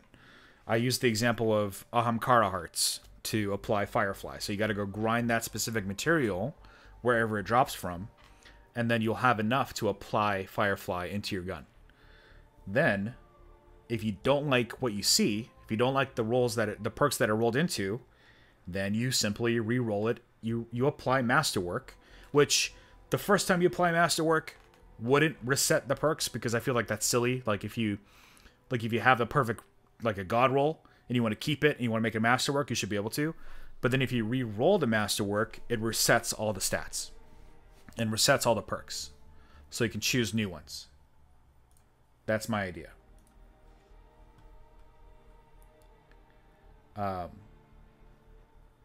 Yeah. So that's that idea. Whether it will happen, it probably won't, because there's no way that I'm that in sync with the developers. The four weapons I'm indifferent to, only because I don't know how it would work as an interface. On PC, it's simple because you could scroll through and hit the 4 key, and you've got your 4th weapon. And maybe the only thing I can think of that would be the easiest thing to do would make it so you just instead of holding down triangle, you just cycle through your weapons by tapping triangle. So if you want to get to your 4th weapon, you tap it 3 times and you get to your 4th weapon, that kind of thing. So you just have to relearn how to switch between weapons, and you have to feel out where you are and which weapon you need, and it just makes it a little bit more complicated. But that's an idea to have. But I hope they can get more creative than that. My idea was to instead of the 4th slot was to break it up by archetype. So you would have a really high impact sniper rifle that would fall into power, but then you would have like, what is Darcy is like a mid tier, right? So Darcy would be special, but then like Black Spindle would be heavy, that kind of thing. And then you would have like a short sword that you could do as a kinetic sword, because it doesn't do as much damage. It's a little different. Things like that. Yeah.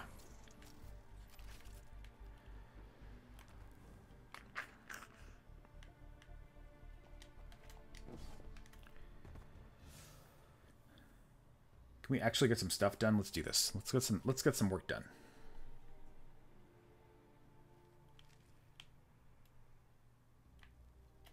Let's play some Iron Banner. Why not? And then if you have some more questions, you guys, feel free to leave it down below. Oh, that's right. This is a new hunter. I have to go talk to Saladin. Good old salad bar. But thank you guys for hanging out. You guys are awesome. Your continued support is greatly appreciated. Hey, Will, how's it going, man? Long time. How you been? You want to be able to delete your shader stacks? Wasn't there? There was some member of one of the members of the UI team said that he just accomplished something for the user interface that he's been wanting since Destiny 1. So I really want to know what that is. Do you think that's just the emote wheel, or do you think that's like separating the buttons for use and delete? Because that needs to happen ASAP. I don't understand how that's not a thing already. Can I have a different button to delete things than to use things? My idea for deleting stacks is to just hold down L2 and you delete 10 at a time. I think that would be sufficient.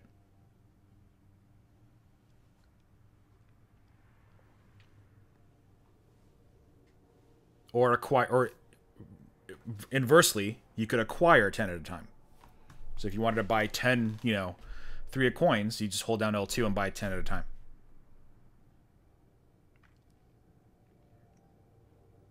It's simple. It's a modifier button. They already use it as a modifier button. Probably the emote wheel.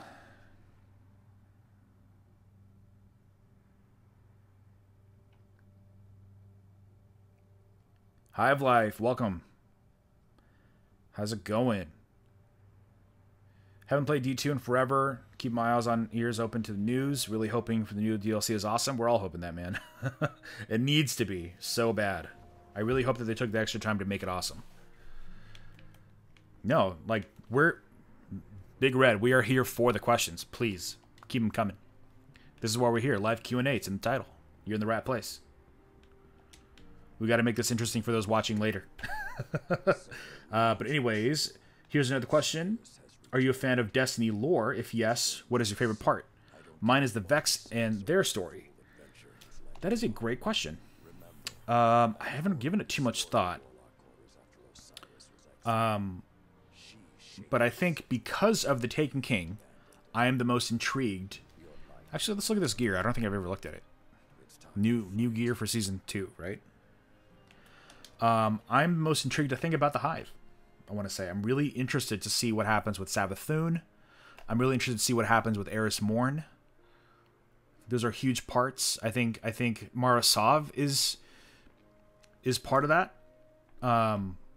Actually, I would really like aside from the Hive, I think just the story of the Awoken and the Reef is really interesting. I don't think they've done it justice yet. But yeah, they've set up their universe. They just got to live in it. They gotta wash it. They gotta swim around in that universe a little bit.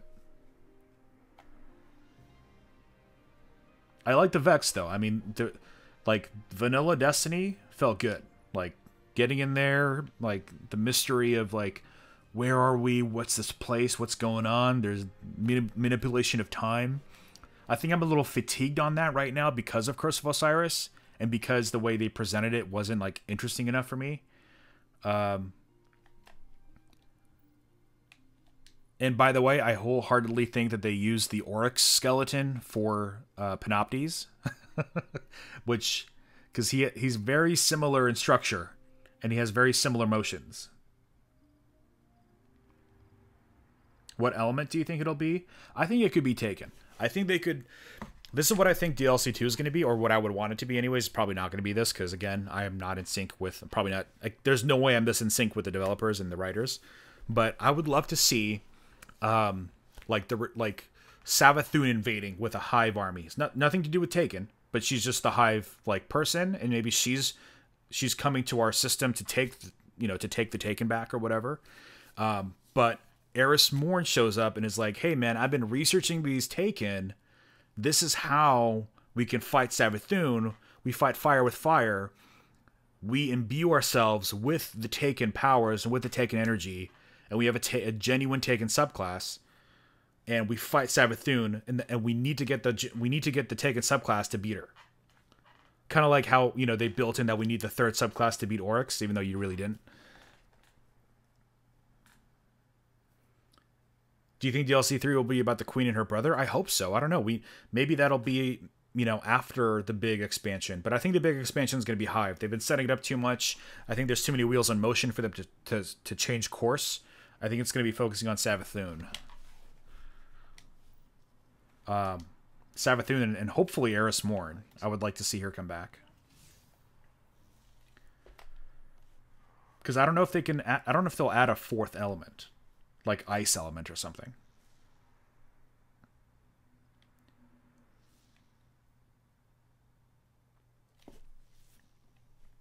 But what do you guys think it'll be?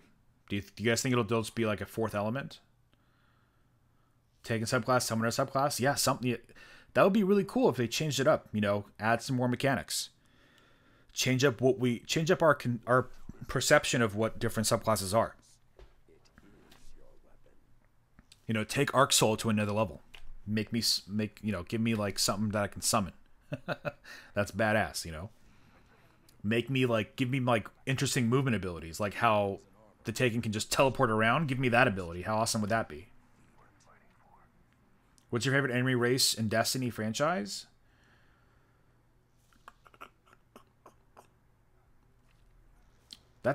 Well, what do you mean? Like, explain that question a little bit more. You talking about their lore? You talking about their design? You talking about like fighting against them? Because if it's a fighting against them, I would have to say Fallen, specifically Rise of Iron. It'd be super cool to defeat Savathun. We had somehow aligned with a new character, an anti-hero, Nazarick. Yeah, something, you know. My default is going to be, you know, where's Eris Morn been? She's been in the far reaches of our system researching the Hive, you know. And that's what that's how she comes back. She comes back with the power of the Taken, and that's how we get it. We have to do a quest with Eris to get the Taken subclass. And imagine like when it's super time, when we activate our supers, we just turn Taken and do all kinds of crazy shenanigans with that. And imagine like if they were brave enough to make it like, hey, remember the Dreadnought with the platforms that were missing? What if you had to be the Taken subclass so that you could land on the platforms you needed to get to a certain place to progress the story? How cool would that be? So you really needed the Taken subclass. Kind of like the King's Fall mechanic of having to be like between dimensions. That kind of thing. We definitely need more enemy types. That's exactly. Wiz, you're my best friend right now because I don't think the problem is more races. We're going to get a fifth race. We already know there's a fifth race. They're coming with Destiny 3. They're the Darkness, whatever they are. Out beyond our galaxy right now. They're making their way with their tetrahedron ships over to us. They're not pyramids. They're tetrahedrons, right? They're making their way over. So I'm not worried about that. I want more enemy types. So give me some crazy like snake dude, you know, like a hive snake that you gotta like that like travels around you and like gets behind you real quick, and you gotta like maneuver. Make my encounters interesting, you know. Stop giving me giant hydras to fight. You know. Stop transforming and scaling up, you know, for the Photoshop users. Stop hitting Command T, holding down Shift, and scaling up my enemies to giant sizes because you're a little not as creative right now. I don't want to say lazy because I would never call the developers lazy, but creatively lazy in their enemy types. And maybe they're not creatively lazy. Maybe it's legitimately like it just takes us forever to develop new enemy types. Maybe that's what it is. You hope it's a DOT subclass equivalent to Witch Doctor Diablo idea, like a devour, like a not devour. What's the word? Not diminish either. You know what I'm talking about. Decay. Like a decay class? That'd be cool. I'd be down for that. Thanks for stopping by, Will, man. We gotta play sometime. Maybe when the DLC comes out, if it's awesome. Maybe if there's a new Horde mode activity, we'll team up, dude. Thanks for stopping by. More beast enemies. Just something. Something different. More flying enemies. I don't know. How about more giant things? Can I get a different... like a different vehicle to fight other than a spider bot? Can there be a different guy? Actually?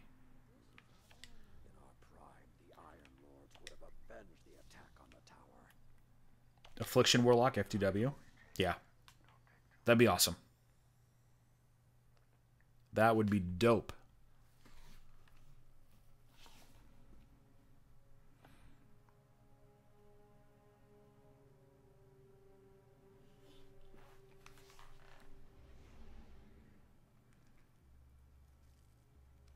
More beast enemies specific to planets.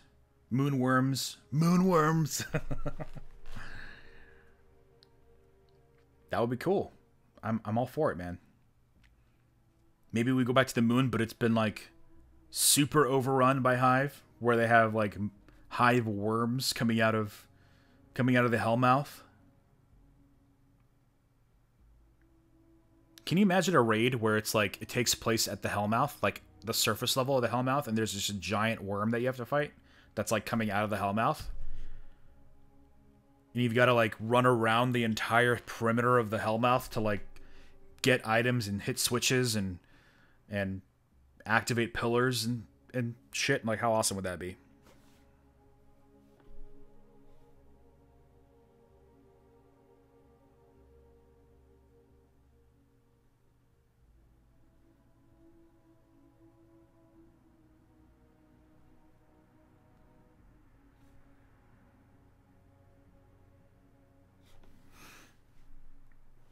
That would be dope.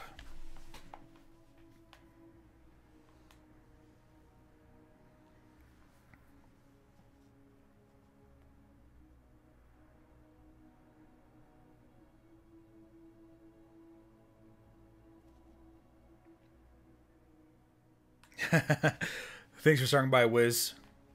Thanks for chatting. New Sparasaw would be a welcome addition. I agree. We need more vehicles. I think it's a shame that we don't have a 3-man vehicle that has a weapon on that's like has a cannon mounted on the back. Like, can we get that already? That can't be that hard to develop. They've got to have a prototype. Give us a Warthog type situation, man.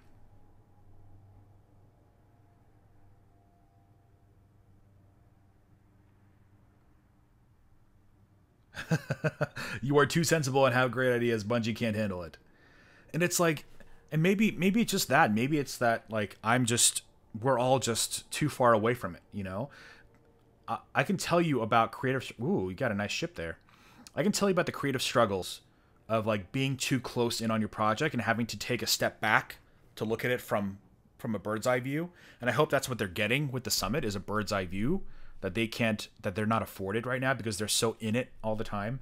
But it's like, you've built this this sandbox, and I use that word incorrectly, but a sandbox of a universe with all these things established. And it's like, it's gotta have like creative ideas. Like, I know they all have these ideas. I'm nothing. Like, I'm not a developer. These guys, day in and day out, I guarantee you they have way better ideas than I do on a daily basis. But they can't do it. The logistics of it are not letting them do it. It is so insanely difficult to develop games, and I understand that, but that's just the truth of it right now. That's the struggle. But the thing is, we need to know that. We need to hear that from them. We need them to tell us that, yeah, we like all these ideas. We want to do these ideas. These are some of our ideas. It's just not possible right now, or it's going to take us years to develop, you know? So don't expect it anytime soon. Then we can, you know, you're tempering our expectations a little bit, you know? Which is what we need. We need to know what's possible and what's not. And we don't know that right now. Because we say, yeah, give us a 3-man vehicle, but who knows? Maybe that takes them like a year to make. because like X, Y, and Z factor, and it messes up with this physics, and we gotta go back to the engine and fix the collision physics on whatever bullshit. You know, we don't know.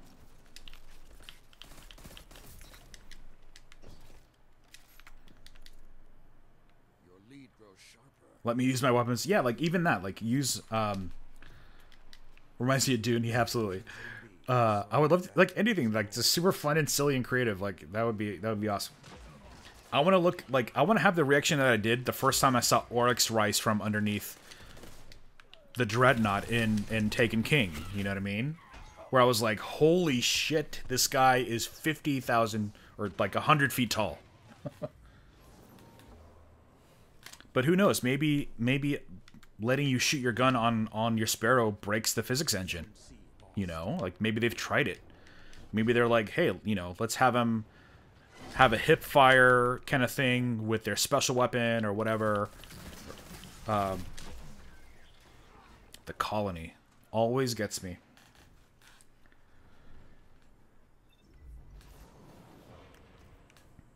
And that's the thing. Like, I wish the communication's great. I want to know what their challenges are, like more specifically, not just their successes. Like, I want to learn their successes that we know about, like records and bounties being added to the game and the Go Fast update, you know, the preview of the exotics being buffed. But also tell us what you can't do, what you want to do, but you can't, and you're limited. Oh, you're right there. Why is he just meleeing? Ooh, that was a close one. Feels good when you have a few extra teammates to get your back there.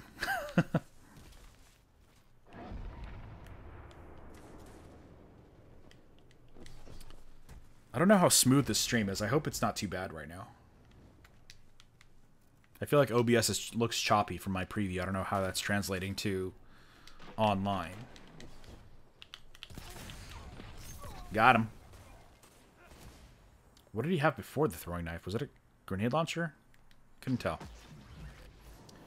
Got me with that precision, though.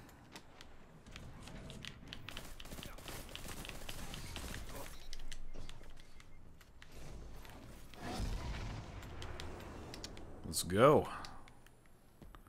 How we doing? We're losing? No problem. Should have died. There you go. Get that DOT. Was it DOT? I don't think it was. You captured Zone A. Zone advantage is yours.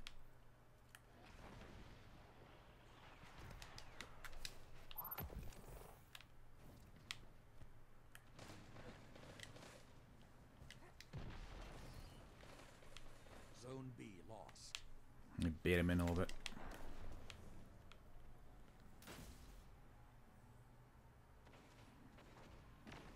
You captured Zone C. Zone advantage is yours. Zone A lost. In the Dark Age, we An entire rocket, you guys. fun.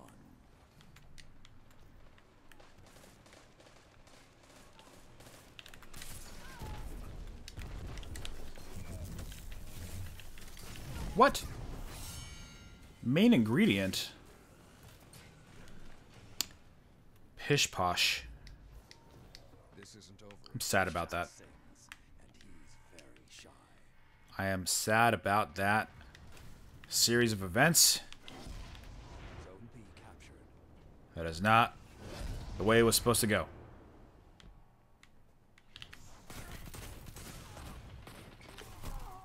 It's not the gun I wanted.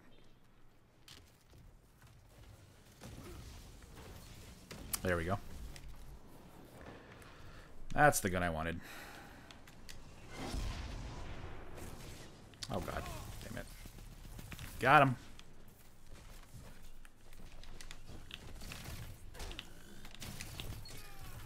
Fuck, you still got me? Come on. God damn it.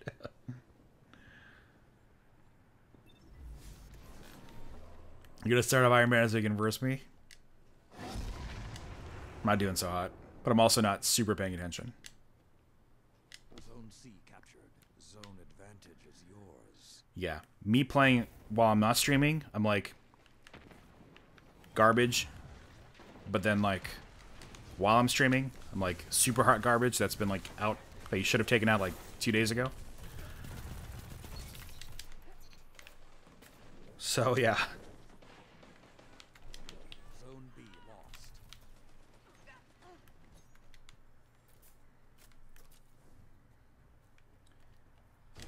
Where are we going? Where are we going? You sound like you're struggling.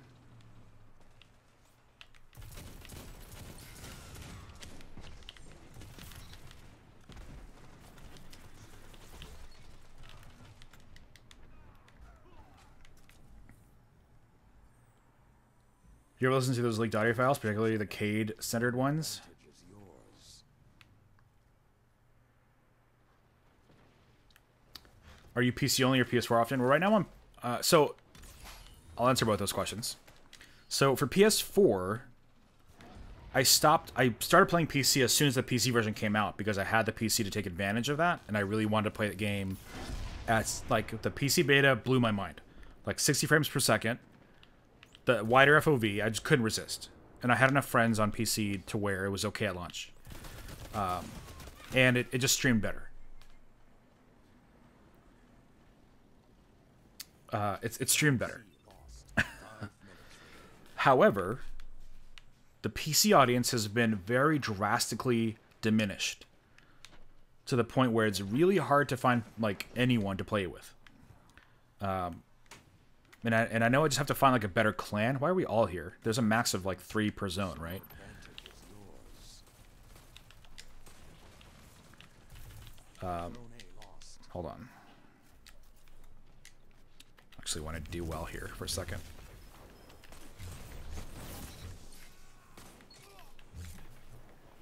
Okay.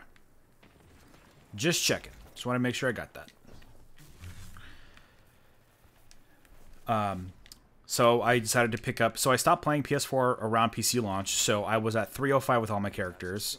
I actually had deleted... A couple months ago, I actually deleted my Hunter so I could play with some other friends from work and level up with them.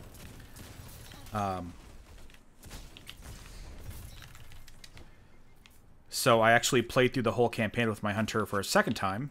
Zone advantage. And then I started working on my... So right now I'm like 330 is my best. So it's after 3 weeks of playing on PS4 again. I would prefer PS4, but... I mean, I would prefer PC, but it's just not practical. But the leaked audio files, I think those were just in case...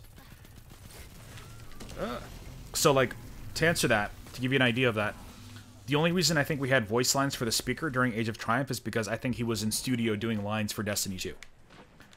Or else we wouldn't have had new lines from the speaker. Because they hired Bill Nighy to come in, and they're going to milk him for all he's worth. So, the downside of having all these AAA actors, like we're talking movie actors, right? Film actors, doing voice lines is that, like, when you got him in for a day, you gotta get every possible line that they might say over the next year. So having said that, I don't think those lines are necessarily indicative of anything like coming. They were like, okay, let's record some Dreadnought lines in case they go back to the Dreadnought. But that might not happen. We might not ever use those. But in case we do, they got them. And that's for Tower Speak.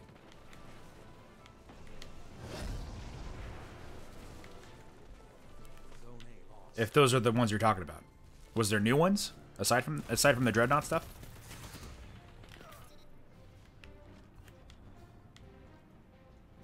And I don't consider that a spoiler because, again, I firmly believe that it was simply for them to Good counter. Now hit them again. for them to be able to like just have it in case they needed it.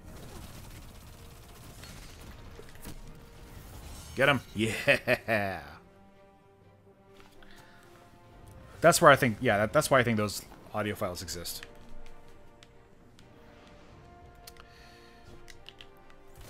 Zone C lost. Because they're not going to get, like, Nathan Fillion in to, like, record 2 lines and have him leave. Like, they're not going to pay him for that, you know what I mean?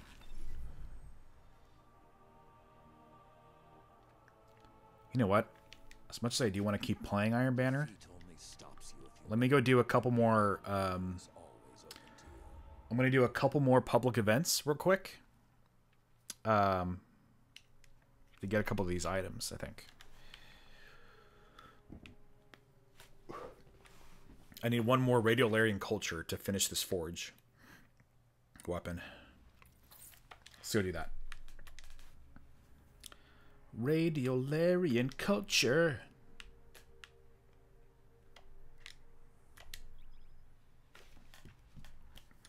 Who's your favorite character in Destiny? Cage 6 doesn't count, and lore characters count. Good question. I think my favorite character in Destiny is Marasov, the queen. She's the most intriguing character in this whole game, I think. Like, I want to learn more about her. I want to see more content with her in it. I'd pay Nathan Fillion to say 2 lines. That man is a beautiful man. Yeah, but when it comes to budgeting, that might be... It's like, do we hire Nathan Fillion or do we hire these guys to overtime and make a new Horde mode? So, one or the other.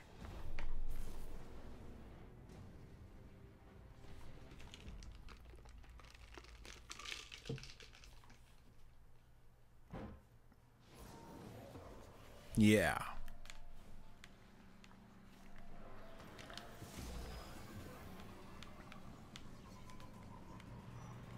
It's like, oh, hey, do we hire this weapons designer, or do we hire this weapons designer to have him make us like 3 new guns or 4 new guns before, the DLC comes out, 4 new exotics, or do we hire Nathan Fillion for the afternoon?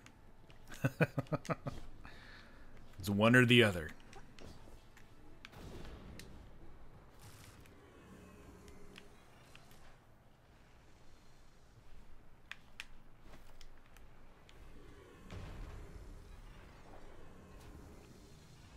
Don't make me choose between Nathan or Horde mode. It's the most difficult decision you've ever made. You want to see expansion about Dragon Yor? Here's my thoughts on the lore of Destiny. These are pretty broad thoughts. I think the Grimoire is meant to give you to build a universe. Right now, we're in the universe. Now, of course, he could come back if he works himself back into the story and is alive and all that good stuff. Sure, that'd be great. That'd be awesome. That's what we're getting with Anna Bray. She lived in the Grimoire. She lived in flavor text. Anna Bray lived in flavor text in Destiny 1. You know what I mean? And now she has her own expansion that's about to happen. So yeah, if they can work it into the current state of the world, then yeah. But I don't want them to go backwards in time. There's no point in that. You can go back. Give us Grimoire. Give us lore tabs that tell us more about the times past, but make all the content about what's happening now with our Guardian. I think that's really important. Hey, thanks for stopping by, Rick. Appreciate that. The Braves finally get their days, man.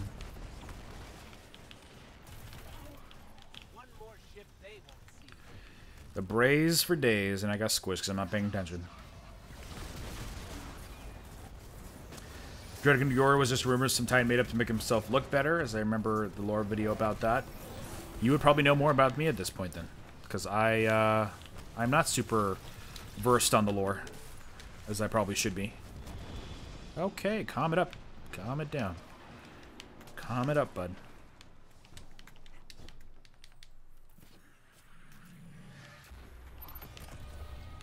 Didn't he, like, turn into someone else? Or someone turned into him? Oh, come on.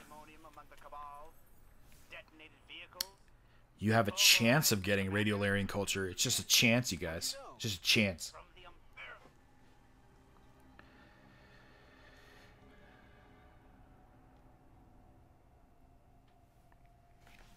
It is just a chance. How does the stream look? Am I on black screen? No, I'm not.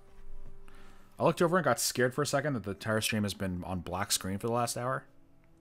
But it was a loading screen. Again, thank you guys for hanging out. We're going to go for a little bit longer. Bob did a video. I feel like one of these days, I'm so behind on his videos. I feel like one of these days, I'm going to be like homesick or something. Or just like feeling like I just want to stay in bed or sleep in or something, and I'll just like load up his playlist and I'll just be like, Bife, take me on a journey. I'm ready for it. You know, I'm ready to go on a journey with you and your beautiful, sexy voice. Tell me about the world of Destiny.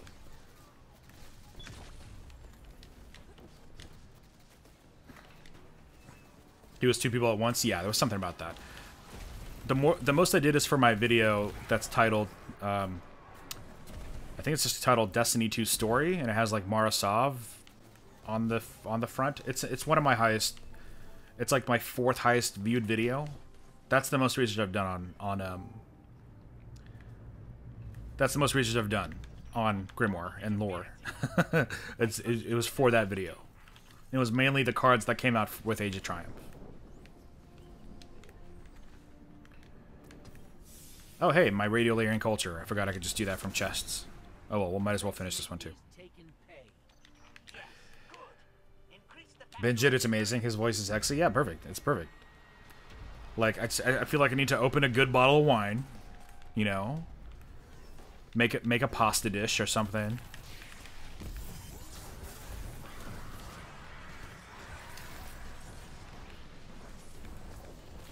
Where's these IO ones are weird. Where's it at? Where's the bullshit at? Jesus, what a weird spot.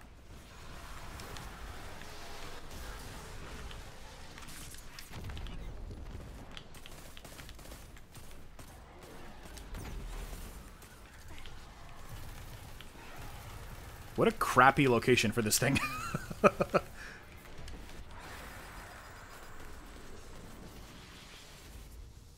Okay, hopefully the next location's not as annoying as that. Some good pasta, you know, like a good penne. I'm actually getting really hungry now.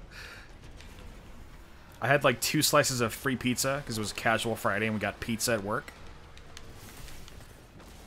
That's right, my life now includes Casual Friday, which I would never think would ever be a thing for me.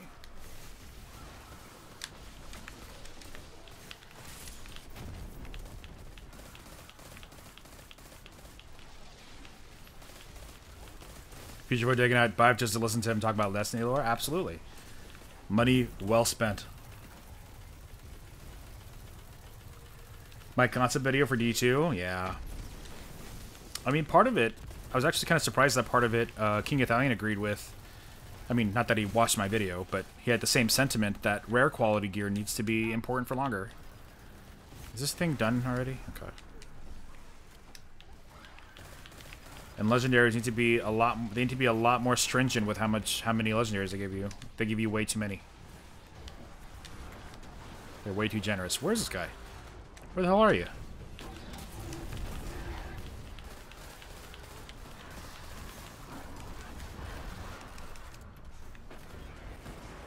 Like right there. This guy. I need to be amazed that this dropped. I need to be excited that this thing is on the ground right now, but I'm not. I don't care. This feels like a blue. As far as I'm concerned, this color is blue. I don't care about legendaries right now. And this shouldn't be the way it is.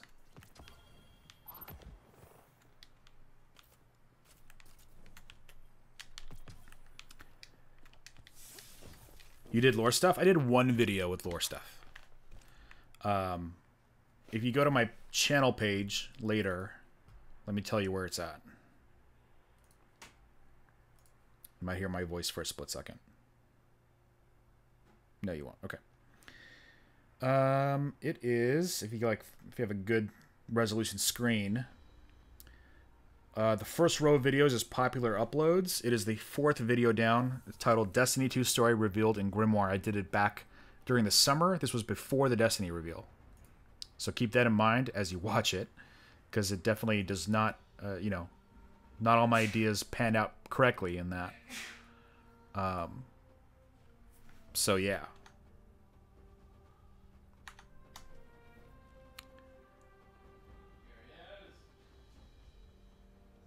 Yeah.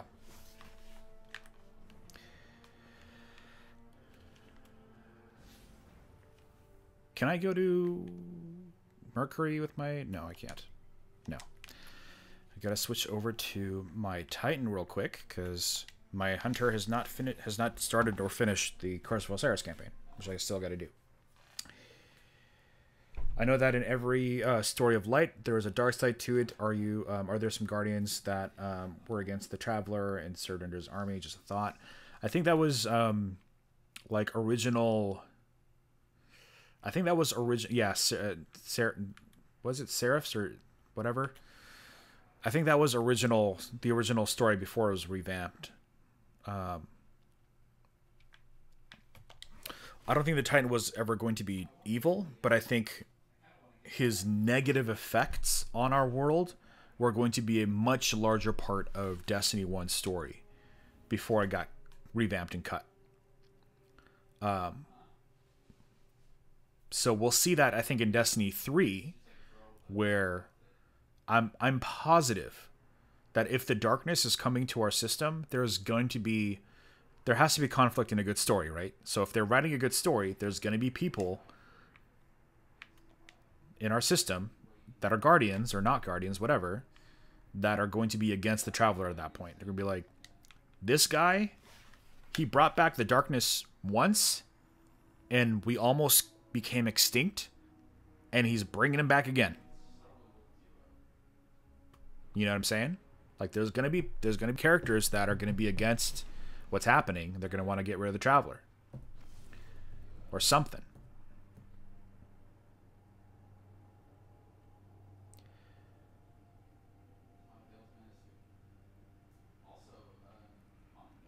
Exotic itself don't even bring excitement to the table anymore, let alone legendary. Yeah.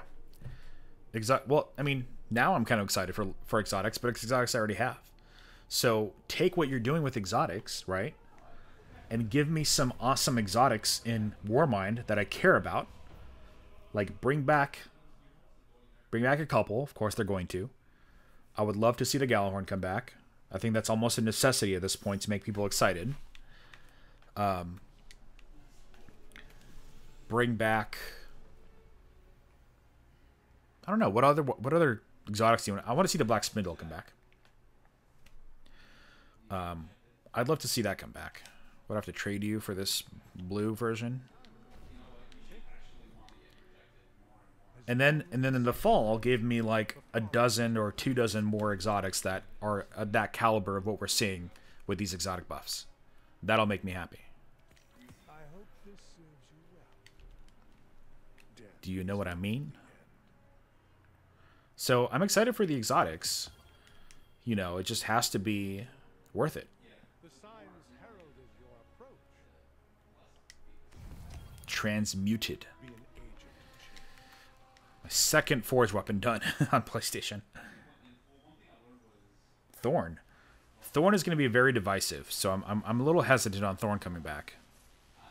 I don't think it needs to. I think I'd rather see the Last Word or Hawkmoon come back before Thorn. I think a lot of other people would as well. Because there's weapons that they don't need to bring back, and there's weapons that they should bring back, and I don't think Thorn is one of them. It would be cool, don't get me wrong. I like the Thorn. I used it a lot in year 1.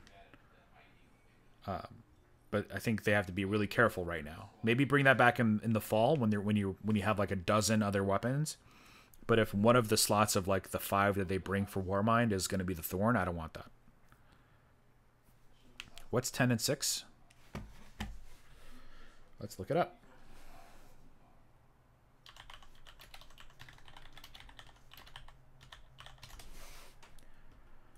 Let's search Forge Weapon List Osiris. Does that give me any of the results I need? It does. Okay. 6 and 10. 6 is Soul Pariah, which is a submachine gun. And 10 is Future Safe 10, which is a sword. So we're going to go with 6. Because that sword is pointless. What does it need? You need more radio land culture, and hey, 2 paradox amplifiers. Let's get rid of those right now. We're going to dump those in immediately. And so we just need more concentrated Radiolarian culture. Man, I got so lucky one time with Radiolarian culture. I think I was farming it on EZZ, which is probably what I should do to get them now. And I got like 2 blue radiolarian cultures out of a chest. It was cool. Well, no, like out of successive chests. It was cool.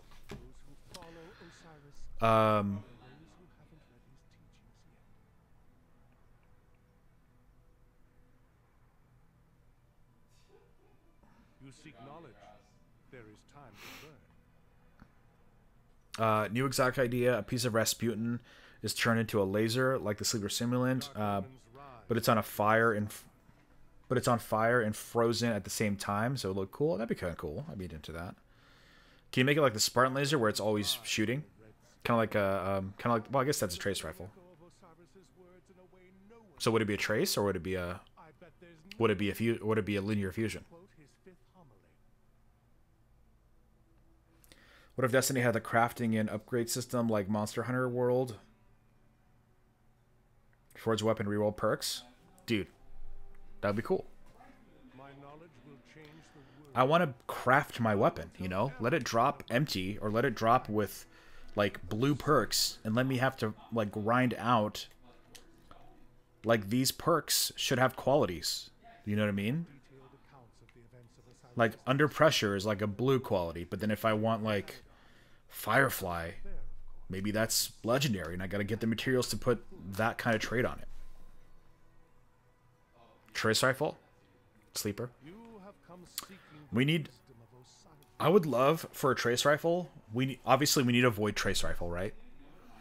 I want a void trace rifle that has, like, decent damage. Maybe kind of... Not quite on par with the Cold Heart. Maybe a little bit less. But the beam... like, pulls enemies into it. So if someone is, like, trying to get away from your beam, it kind of has a bit of a gravity effect to where it kind of pulls them in, kind of like a tractor beam. I think that would be a cool effect. It would be good against, like... Actually, it would be good against the Taken that keep, like, teleporting around. So it would kind of keep them in line. So you don't have to be super accurate with it. Yeah. I think Masterworks, they've already built that into Masterworks. Like, Masterworks already re-roll your stats. They already re-roll whatever other bullshit that it's got. Like the counter or whatever. Make that re-roll my perk as well. You know, if you don't want to go as far as my idea, give it, like, a small pool of, like, 6 possible perks. And when you re-roll a Masterwork, that's where the customization comes. You know, keep the set perk. You know, like, this has under pressure. Keep that with under pressure. But if I want to make it a Masterwork, then I can re-roll these perks. Why not?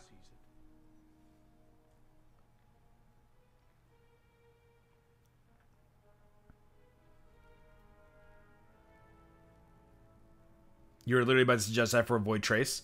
It kind of feels obvious, right? It's like the natural thing to do. 100%.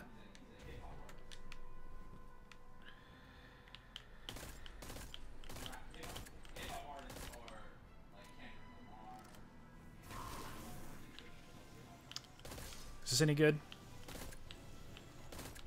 Sounds interesting. It's got a weird click at the end.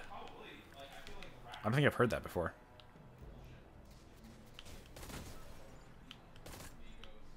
Or is that proccing something else? Oh, it is proccing something else. What is it proccing?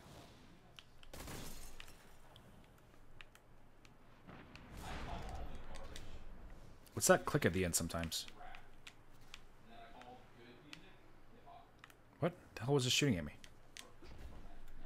Oh.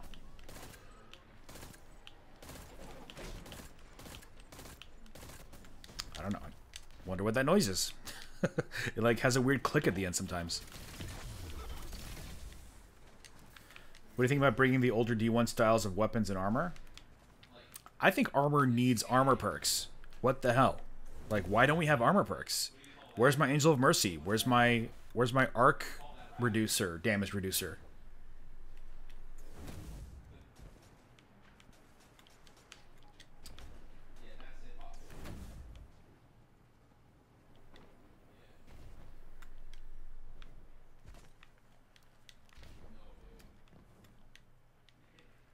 Or do you mean like the actual like skins?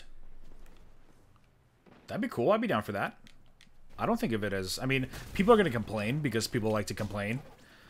But I would be totally okay with them bringing a select number of armors and weapon skins back. Like, the Year 3 Trials gear looked awesome. I would love that.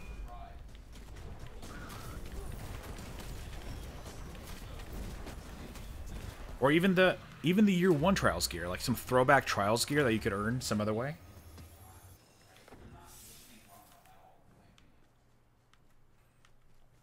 Yeah, the new, yeah, I agree with the new Titan gear gets a little crazy, gets a little insane sometimes. That's a long sniper.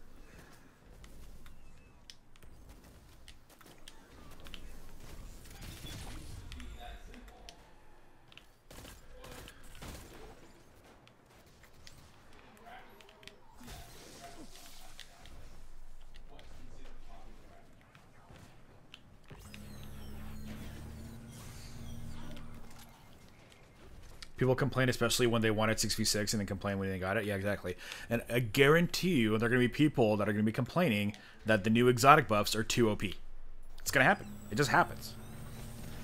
The thing is, Bungie needs to get more confident with their decision making.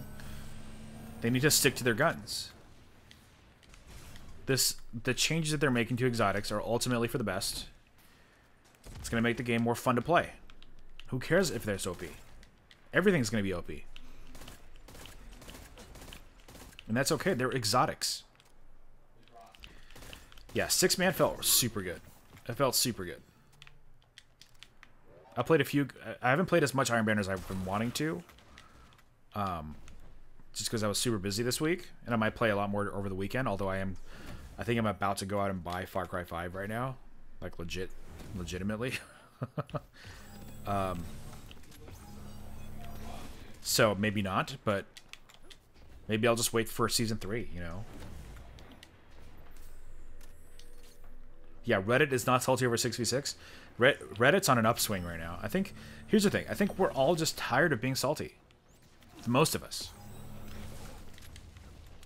We're all tired of being salty, and now we're like, okay, well, great. Destiny, haha, funny. Like, that joke's been made 15,000 times in the last, like, 3 months. But now what can we do to make the game better?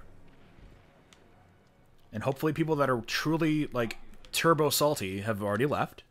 And they're out doing whatever the hell they want to do with their lives. Playing the games that makes them happy. That's more power to them. That's the beauty of a free market. Go play the game you want to play.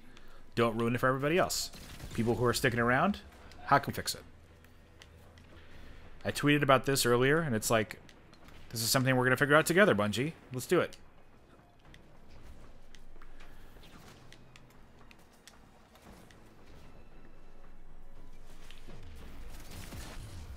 Community tries pepper. Exactly. Wow, that's so well said, Bullseye. That's such a well said statement. Let's try some pepper. What do we need to do to spice things up?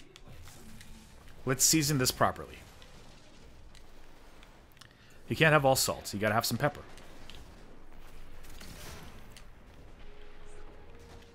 What gun is this? I'm having fun with it. Critical... Oh yeah, Critical Sass. Good old Critical Sass. I love this gun.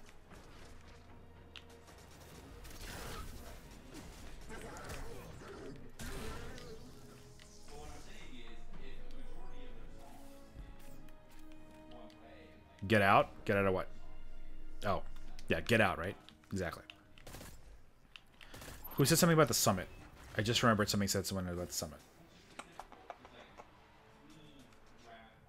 It's probably a long time ago.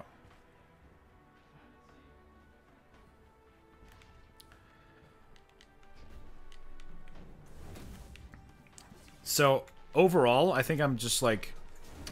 I'm happy that the summit took place. It looks like it went really well, from what I could tell. Because believe me, if things did not go well, people would be breaking their NDA. They probably wouldn't be breaking their NDAs, but they would be hinting at some stuff in negative ways, and I haven't heard that one bit. It sounds like everyone who went there had a really positive experience. And I'm not talking about looking at pretty lights. I'm talking about like having a good discussion with the developers and with the other community members. Looks like it was super productive. You know, whether or not the content was actually good is a different story, but it's the good first step in the right direction with getting us more involved, making sure that we're aligned with, like, tempering community expectations, sharing their vision for the long term.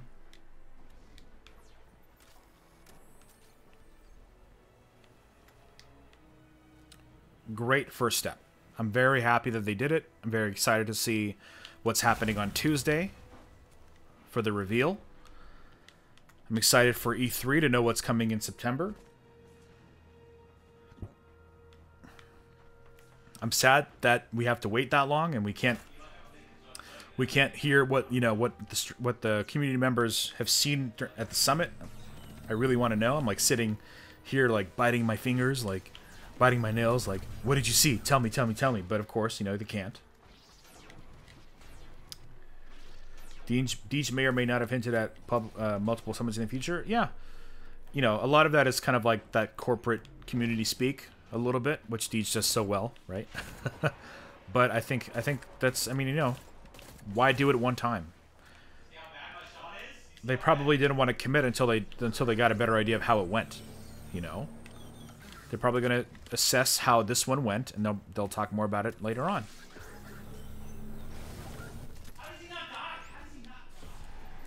Yeah. Hope there are more summits. I hope there are too, and I hope they bring like people who didn't get a chance to go. Like Sinnoh to Rage, Triple Wreck, Luminosity, right? They didn't get a chance to go. Houndish. I think Houndish would do great there. My homeboy Houndish. He's not active right now? They're not. Oh, they are. Oh, whatever. Every 3 to 4 months. I think it's healthy. I think it's really important for them to do that.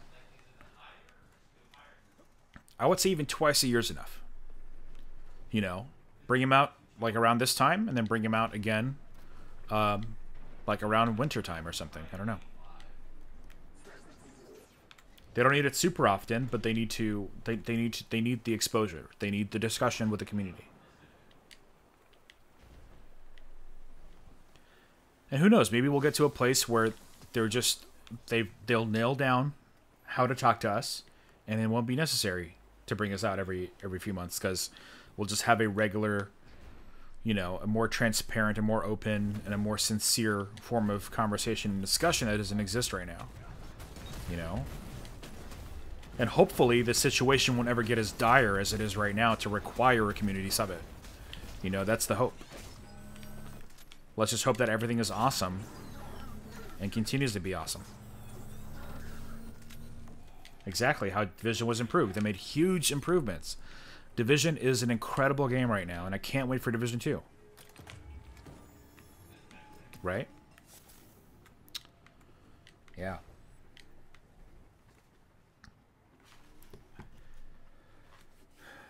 So yeah, happy thoughts. We'll see. We'll see on Tuesday what's going on. And depending on my time, like I'm off at 4:30 Pacific. So I'll be racing home to either make a video or do a live stream. I don't know yet. Stay tuned on Twitter. I'll probably be tweeting my thoughts out as the stuff gets revealed. So be sure to follow me at FutureFaux over on Twitter. If you're not subscribed to the channel, if you like Destiny, hit that subscribe button down below. It's super easy to do, super free to do. I think we're gonna go ahead and wrap it up here, guys. Thank you. I'm just starving. I want to go get some food. I've had a long day. But yeah, thank you guys for hanging out with me. Thanks for chatting. I hope you guys enjoyed it. If you'd like to see more streams, let me know.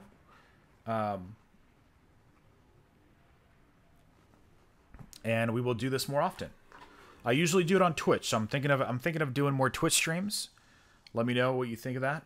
I used to do them every day. But hopefully we'll get to a place where where we can, you know, do it more often and have fun and chat and be happy about games.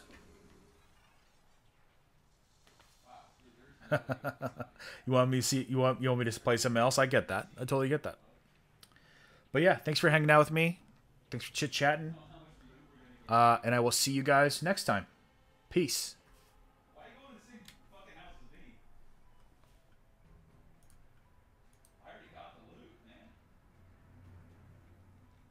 That's cool. Freeze frame on my intro, why don't you? See you guys.